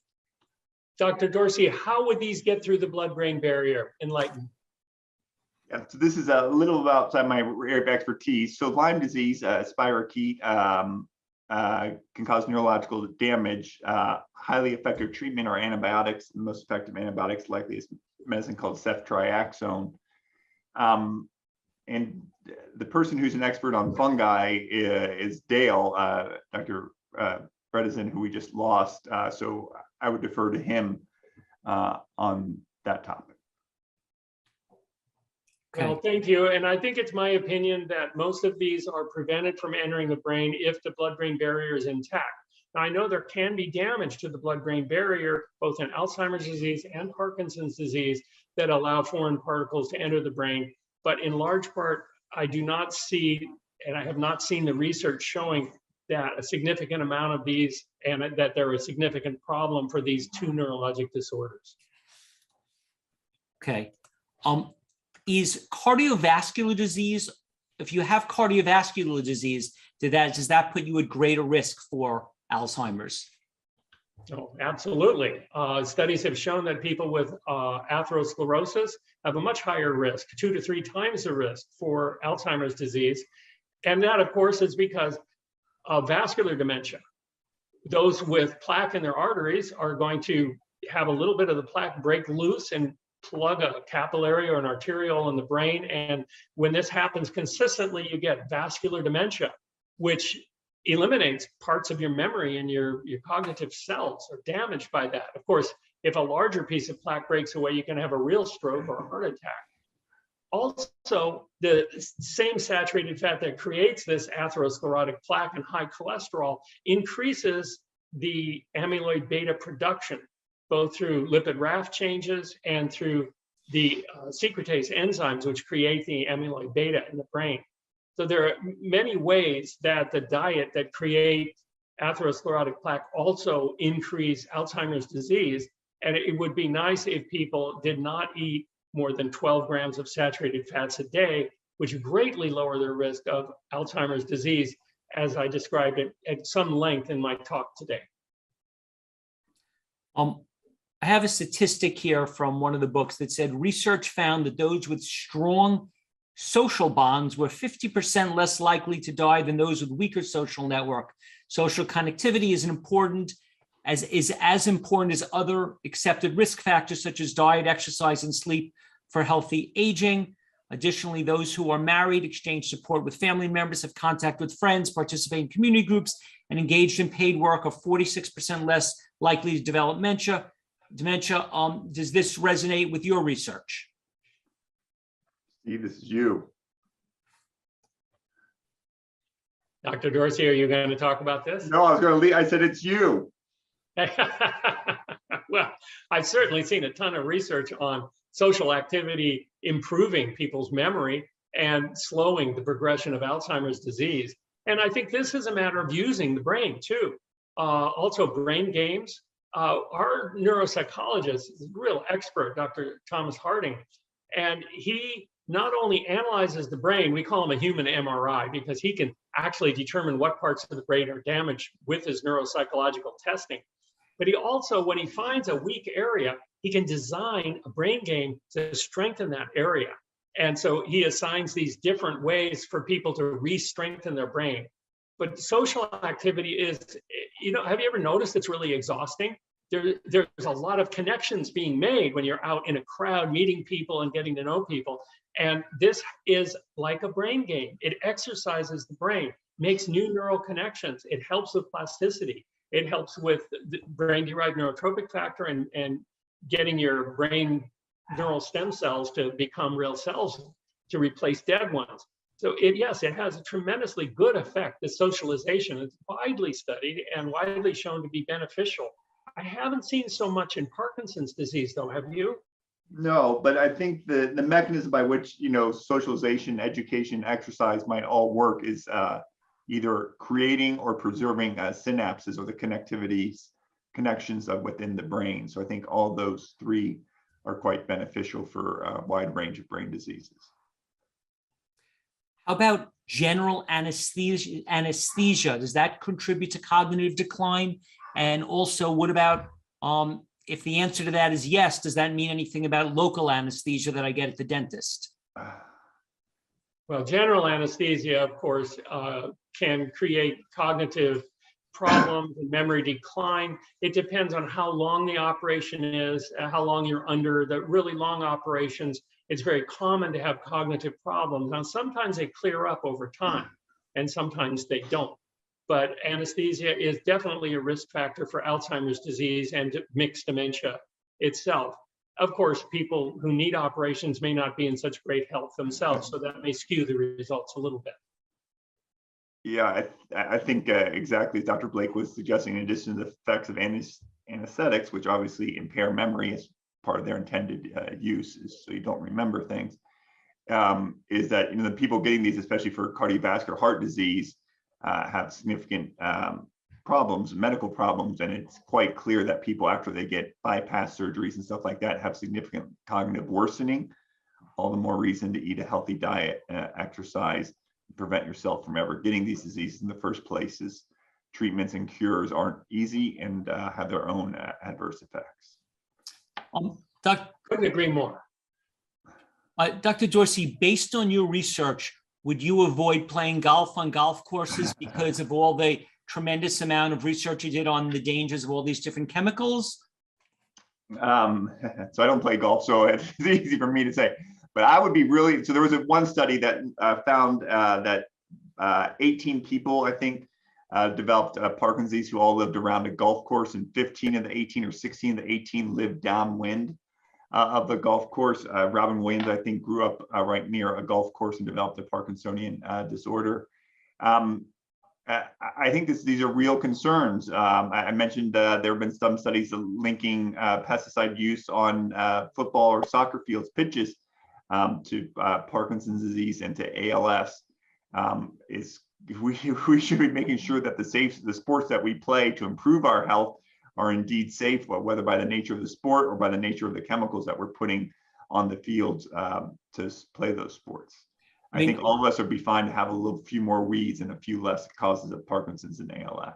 Is your conclusion that the specific chemicals that you wrote about, the TCE, the paraquat, the other one, are really the problem? Or are you saying those are the problem, but all pesticides are probably of a concern, or you really feel it was really just those specific ones? So Rachel Carson, in her book Silent Spring, wrote in 1962, the book that launched the environmental movement leading to the formation of the EPA in 1970. She was really attacking not pesticides per se, but indiscriminate use of pesticides. So DDT, for example, saved thousands, if not millions of people from dying of malaria in World War II. But after World War II, it got a hero's welcome, and we had indiscriminate use of it, literally puffing DDT on streets and having kids play right behind the DDT that was being sprayed. So people can make arguments for pesticides. What we argue in the book is that there's certain of these pesticides are closely linked to Parkinson's disease, and indeed many of them likely cause Parkinson's disease. And those we can do without. And if we need to use pesticides, which can be debated, if we need to use pesticides, we should just make sure that they're safe, just like the FDA requires that medicines be safe. We should have the same requirements of that for pesticides. Yes, and of course, there are many other studies that have looked at farming areas and the pesticides sprayed on farms and finding a lot more Parkinson's disease in areas downwind from where they're spraying on farm areas. It's not just golf courses and playing fields. It's wherever certain pesticides are sprayed. And dicambra is a real concern because it's the last organochlorine that's being used, and it's very, very dangerous. And it would be great if it could get banned.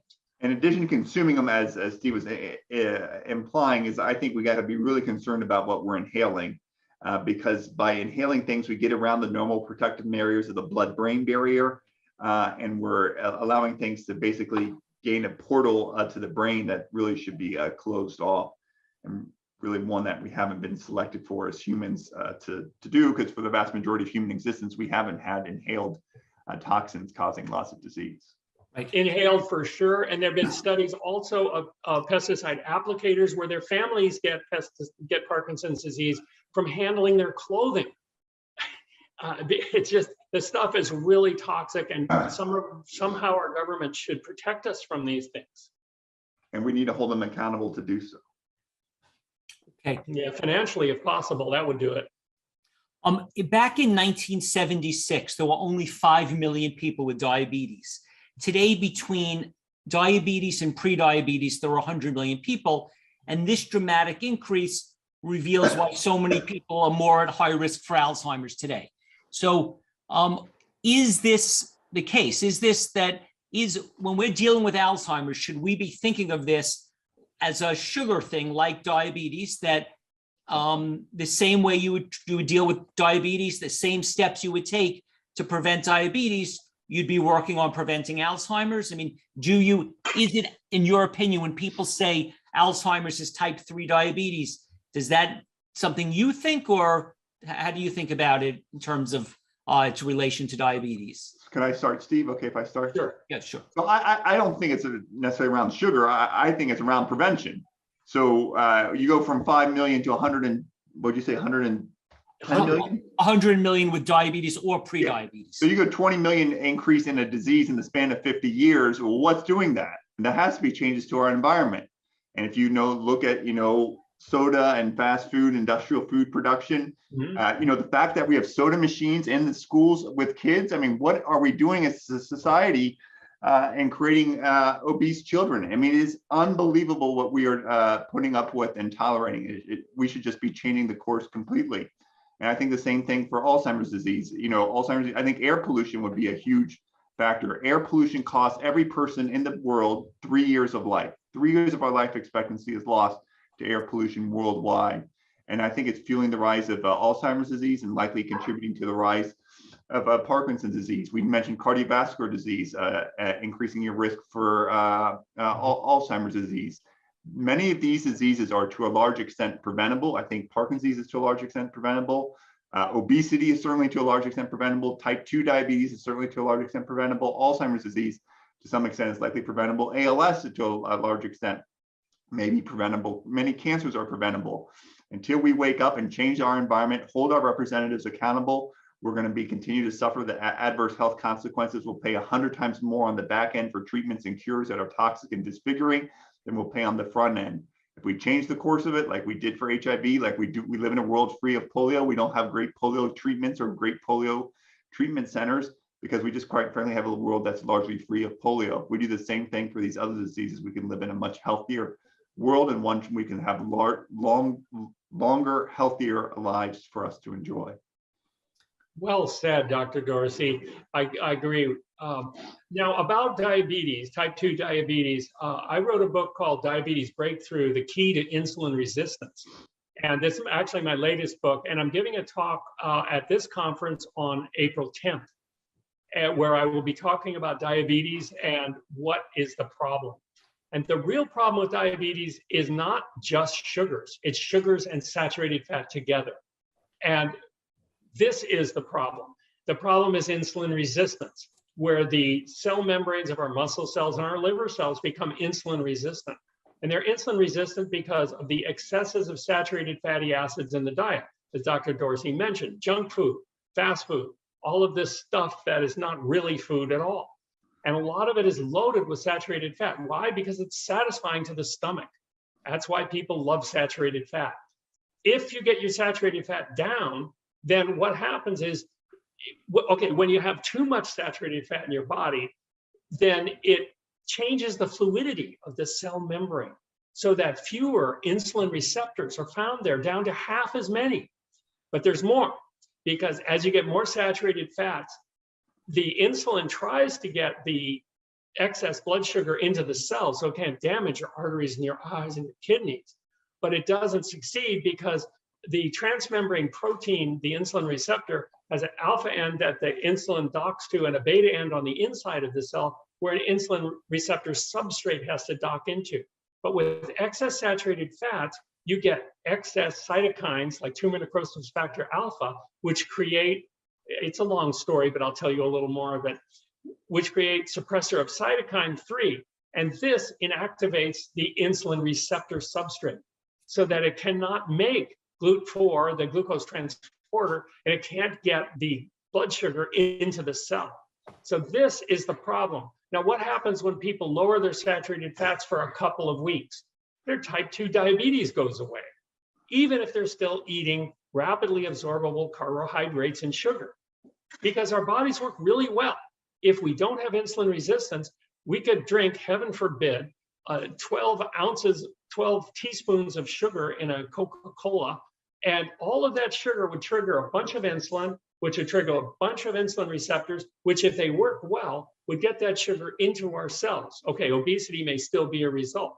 And one of the problems with excess sugar is that once our glycogen stores are filled up and the cells have all they need, the excess sugar is made into palmitic acid, which is the worst saturated fat to create insulin resistance. So excess sugar also creates insulin resistance. So my advocacy would be for keeping saturated fats below 12 grams per day and keeping sugars to slow releasing carbohydrates, such as are found in whole intact grains, beans, some root crops, and like purple sweet potatoes, and whole grains like maybe amaranth, quinoa, some of these. So that really is the story on insulin resistance and type 2 diabetes. Study after study, which I quote in my book or my lecture, have shown that you can reverse type 2 diabetes with this type of a diet. And unfortunately, it's not profitable. It's not a drug. It's not patentable. It just works. Okay, if you would like to ask Dr. Dorsey and Steve Blake questions, please raise your hand. You can click the reactions button and then do raise your hand, and I will call on you and you can speak to them directly. The remaining time is devoted to you, so you could ask whatever question you would like. I do want to address one question that people asked me, and I just want to read you directly word for word from YouTube, their current policy. The current policy says, YouTube doesn't allow content that poses a serious risk of egregious harm by spreading medical misinformation about currently administered vaccines that are approved and confirmed to be safe and effective by local health authorities and by the World Organization, WHO, which means that any content that we make, that we post on YouTube, is not allowed to conflict with their policy, which means it is, if anyone says something that's in disagreement with what the World Health Organization says, then that would be against their policy, and our YouTube channel could get in trouble or taken down. So for that reason, you do not hearing us ask any questions or discussing vaccine safety. So we apologize for all of you that were interested in having that discussion. That would have to happen somewhere else. In terms of for this 17-day conference, YouTube has a clear policy about that topic, and you can look it up on YouTube under vaccine misinformation policy that we are guided by. So I hope that clarifies why that is not a topic at our conference. Okay. Shashi, would you like to ask a question, and where are you from? I'm from where Dr. Dorsey is, Rochester, New York. And I have a question. I have a couple of questions. One is air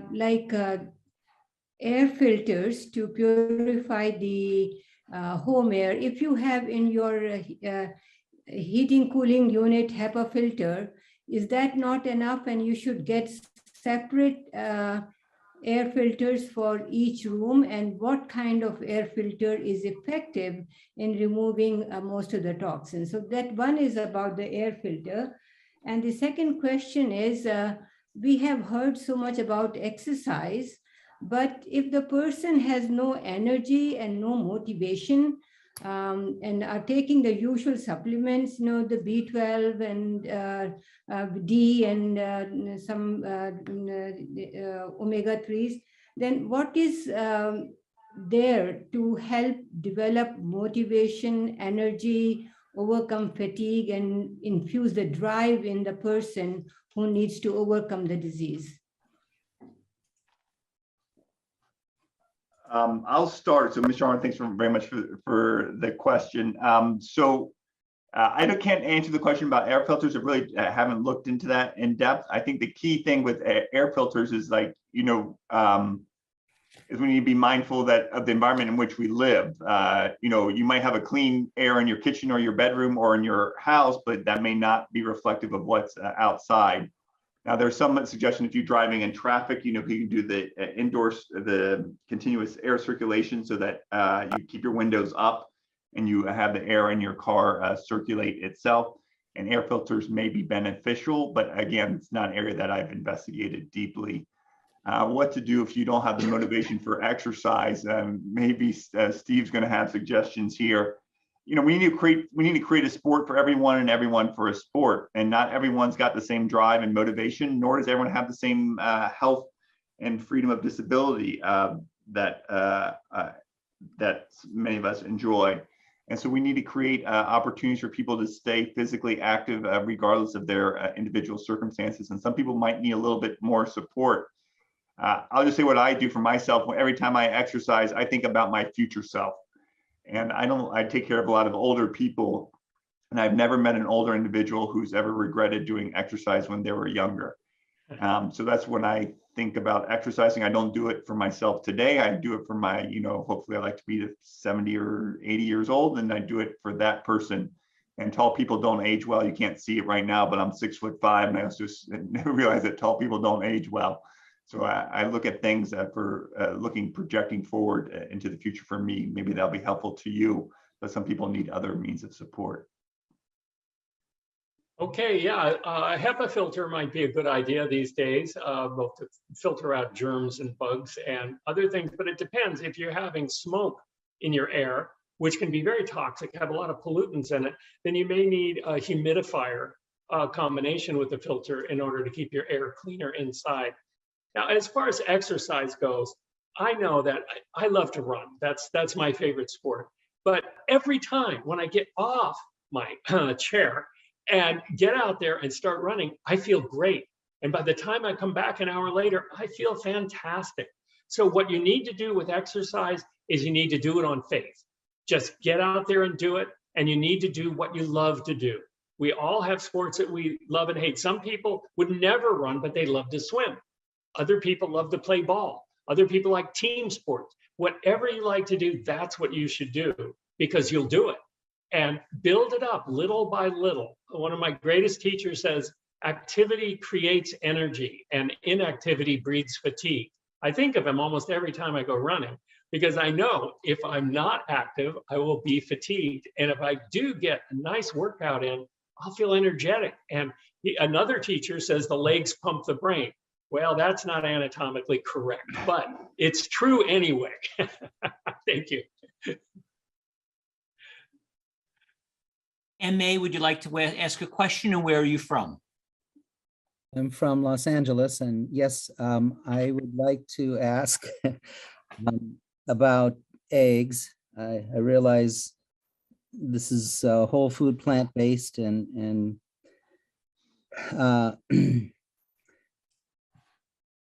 I'm having trouble giving up. I've given up processed meat and red meat, but I like eggs for breakfast. Are there any that are healthy, or can I take out one yolk, or just no eggs? What's the deal? Yes, you're absolutely right. No eggs, that's the deal. First of all, eggs have nothing in them that you want.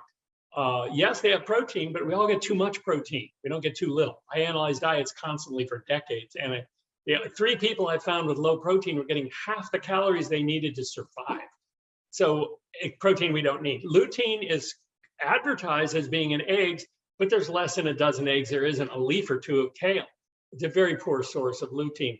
And some people talk about phosphatidylcholine being important for the brain, but that choline in eggs turns into TMAO, trimethylamine N oxide, which is tremendously bad for our circulatory system and our atherosclerotic plaque, and of course for vascular dementia. So in large part, the white part of the egg won't hurt you. I see no reason at all to eat it, but it won't hurt you. But the yolk part is very dangerous. They also bioaccumulate and environmental toxins. And of course, the yolk of the egg is tremendously high in cholesterol, which can turn to oxysterols and damage, again, atherosclerotic plaque and enter into our brain and damage our brain. So I would say no eggs would be just the perfect amount. In fact, a recent report looked at eggs causing cancer and cigarettes causing cancer. They looked at eggs per day and cigarette packs per week, and the graphs were almost identical. Wow. Okay, thank you. Sorry about that. Ben, would you like to ask a question, and where are you from? Yeah. I want to thank you very much. Give me time to ask the question. I'm from the Maryland in Baltimore. My question is, in China, they have said before they don't have a lot of medication. They use the massage every day, just comb the hair and comb the. Do you think the massage, like the 300 times from the brain, just like the comb the hair, then can recover the Alzheimer? There have been a few studies, thanks for the question. There have been a few studies in massage and Parkinson's disease. I don't know about in Alzheimer's disease, largely not been shown to be terribly helpful. I know patients who do it, and it makes them feel better. But as far as changing the underlying pathology of the diseases, I think it's unlikely to do so. But in terms of improving relaxation or mood or reducing stiffness, it could be helpful.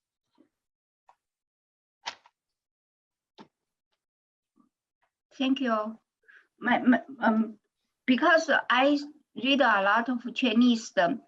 They give the report. For example, some people almost forget many things. Then they just massage, then they try to concentrate. Then eventually they can remember. They can remember very long article. Exactly. They recovered. I don't know. This is I need the research to do. It's like the everyday comb the hair 300 times and concentrate. Yeah, I hear the thing about combing the hair and might help with concentration, but I just haven't seen it. Of course, I'm not privy to everything that's written in Chinese or all the Chinese literature. If you have additional questions, you can email me at info@endingpd.org. If you have a study or something, I'm happy to review it. Okay, thank you. Thank you. You're welcome. Stephanie, would you like to ask a question, and where are you from?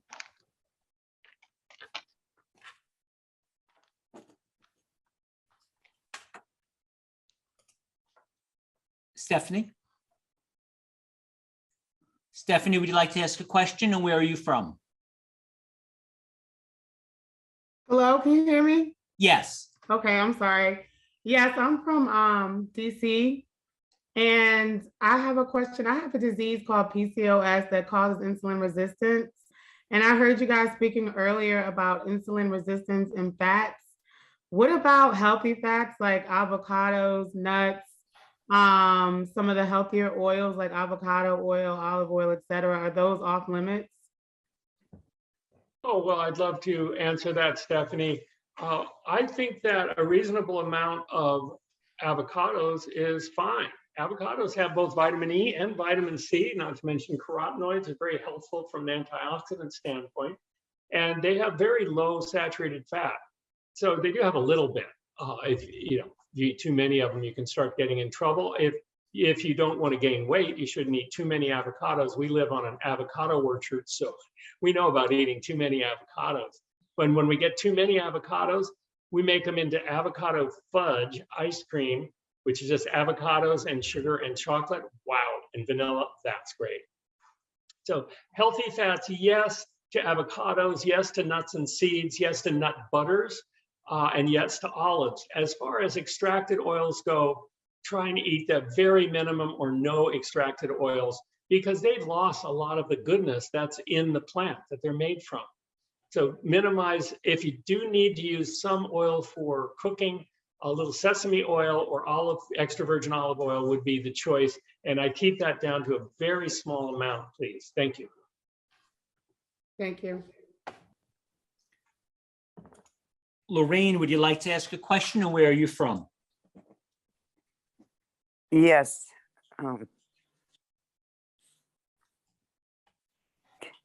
Yes. Can you hear me? Yes. Okay. I'm from Southern California. First of all, I'd like to say thank you to you gentlemen. You're just saving so many lives. I'm going to be 82 years old, and I've been taking sleeping pills for 30 years. My sleep specialist said that it can temporarily affect my memory. Oh, and it doesn't very much, but the point is I'm trying to get off of them. And the nights that I don't sleep, I don't take them, I don't sleep. So which is worse, not sleeping all night or taking the pills? I do melatonin, I exercise periodically, I'm on a plant-based diet, I don't eat any sugar. I do everything you guys say to do. But I'm addicted to those sleeping pills. It's the only pill I take. What's your answer? So Ms. Friedman, thanks very much for your question. It depends on the sleeping pills. Certain sleeping pills, especially benzodiazepines, can affect thinking and can become foster dependence and can be very difficult to come off of them.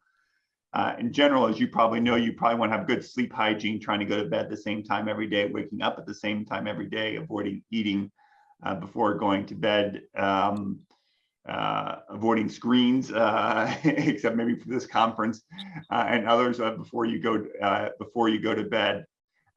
If you're on benzodiazepines and the like, sometimes you can start by reducing the amount of you're taking at each dose, for example, and sometimes that can help people get weaned off these medicines. But again, to my earlier comment, sometimes treatments can be more damaging than the disease. I tried a year ago and I ended up in really bad shape because I wasn't sleeping. So I know, except for this conference, well, when should I stop using my phone at noon? I mean, I'm serious, because this is a problem. I do use the screen.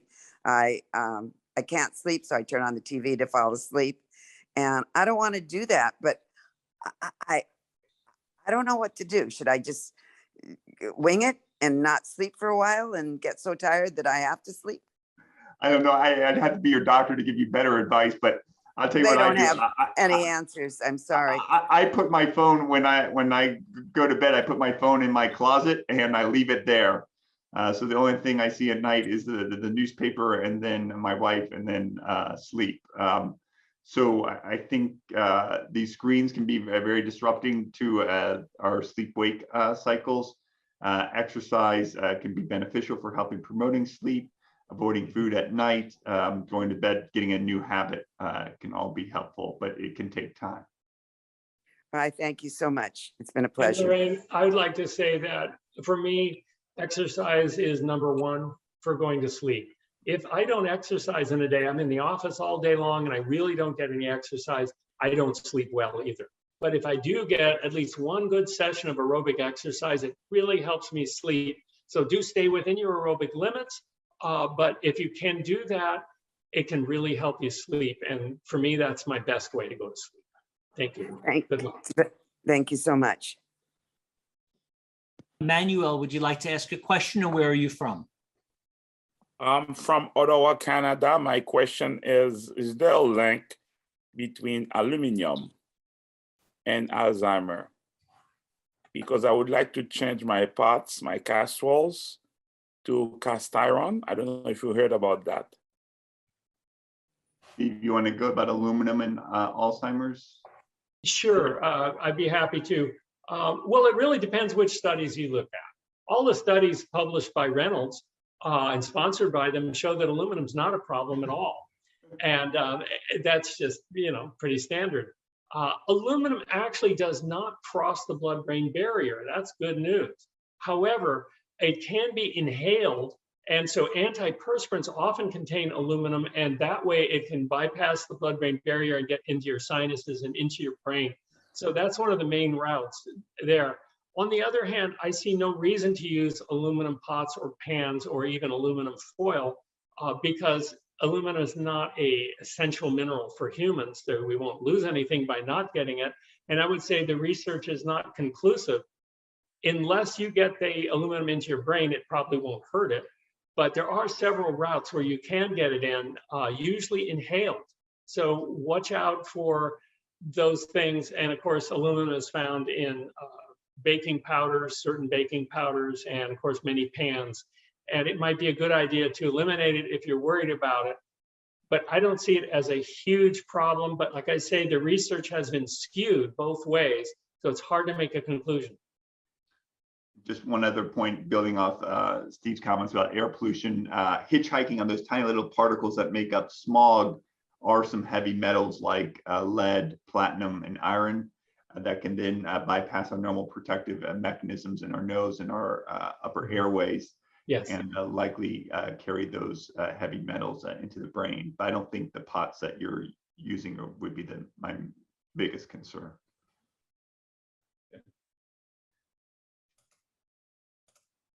Isabel, would you like to ask a question, and where are you from? Yes, please. Hi, I'm from New Zealand. I'm asking because my mom has dementia. She's now 82 and she has dementia since she was 64 when it started. But she always suffered from cholesterol and she always took statin. And I wonder if statin trigger the dementia, because statin has a bad name. Steve, I'll go first. Isabel, first of all, thanks for your question. I'm sorry to hear about your mother's health. High cholesterol and other heart disease risk factors increase the risk for dementia. Statins largely work by decreasing the cholesterol levels and may help lower the risk certainly for heart disease, and may do so for dementia. I think it's unlikely that the statins themselves are contributing to the dementia that your mom's experiencing. Well, yes, they do decrease cholesterol, and cholesterol is a risk factor for dementia. However, statins, what they do is they reduce the amount of coenzyme Q10 that we make in our cells by about 40%, a significant amount, so that the lack of coenzyme Q10 can cause brain cells to die and mitochondria to underproduce energy, so brain cells die. So there is a problem. Studies looking at statins and dementia have come up about even, because the good news is they lower the cholesterol and lower the risk, and the bad news is they lower the coenzyme Q10 and raise the risk. There are other ways to lower blood cholesterol. One lady we worked with had a total cholesterol of 384, and she lowered that down to 144 with no drugs by dietary changes over the course of 1 year. So if you can change your cholesterol with diet, as your cholesterol comes down, ask your doctor, please, my cholesterol is so low, can I cut my statins in half? And maybe he'll say yes, and then eventually get off of the statins, so you have only the good benefits of having low cholesterol and not the side effects of the drug. There are other possible side effects of statins, which are muscle problems that happen in certain individuals too. All treatments have their side effects, so the more you can do without medicines, the better. Steve, Dr. Dorsey, would you like to make any final comments? We're very grateful for all the time you've given us tonight. Any final thoughts to wrap up with? I want to say that I am honored to work with Dr. Dorsey and Dr. Bredesen. It's been a real pleasure, and I'd love to stay in touch over time. And thank you all for attending tonight and listening in on this conference. And thank you also for moderating this talk. We really appreciate the great job you did. Thank you. Thanks very much, Stephen Shore. Thanks very much, Steve Blake. I was delighted to be a part of this great conference and this great panel. I think we've learned a lot over the last couple of hours, is that many of the diseases that we've all discussed about over the last couple of hours are to a large extent preventable. And it's really incumbent upon us as individuals and as members of our given communities to change the course of these diseases. We've inherited a world that's largely free of polio. We've inherited a world where HIV is treatable and preventable. We inherited a world where drinking and driving is socially unacceptable. How about we reciprocate and give future generations a world that's largely free of Alzheimer's disease and largely free of Parkinson's? I can think of few better gifts. Dr. Dorsey and Steve, how would someone get in touch with you if someone wants to follow up with you? What's the best way to get in touch with either of you? Well, for me, my website is drsteveblake.com, www.drsteveblake.com.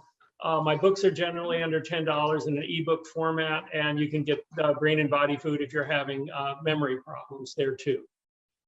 You can reach me at info@endingpd.org. I put the email in there. The book's available on Amazon. If you can't afford a copy of the book and would like it, just let us know and we'll send you one. Info@endingpd.org. Book's available on Amazon. This is Parkinson's Disease Awareness Month, April, first day of Parkinson's Disease Awareness Month. All the authors are donating all of our proceeds to efforts to stop and end Parkinson's disease. So if you can afford the book, what better gift for Parkinson's Disease Awareness Month? Thanks. Okay, can we unmute the whole audience so we could all thank Dr. Dorsey and Steve Blake? Thank you. That was Wonderful. Thank you very much. Thank you. You've all been fantastic. Thanks. Thank you. Thank you for Bummer about eggs. Putting this together. Thank you so much. See you It was tomorrow. wonderful. Thank you. Great information. Steve, very much. This was so informative. Greatly appreciated.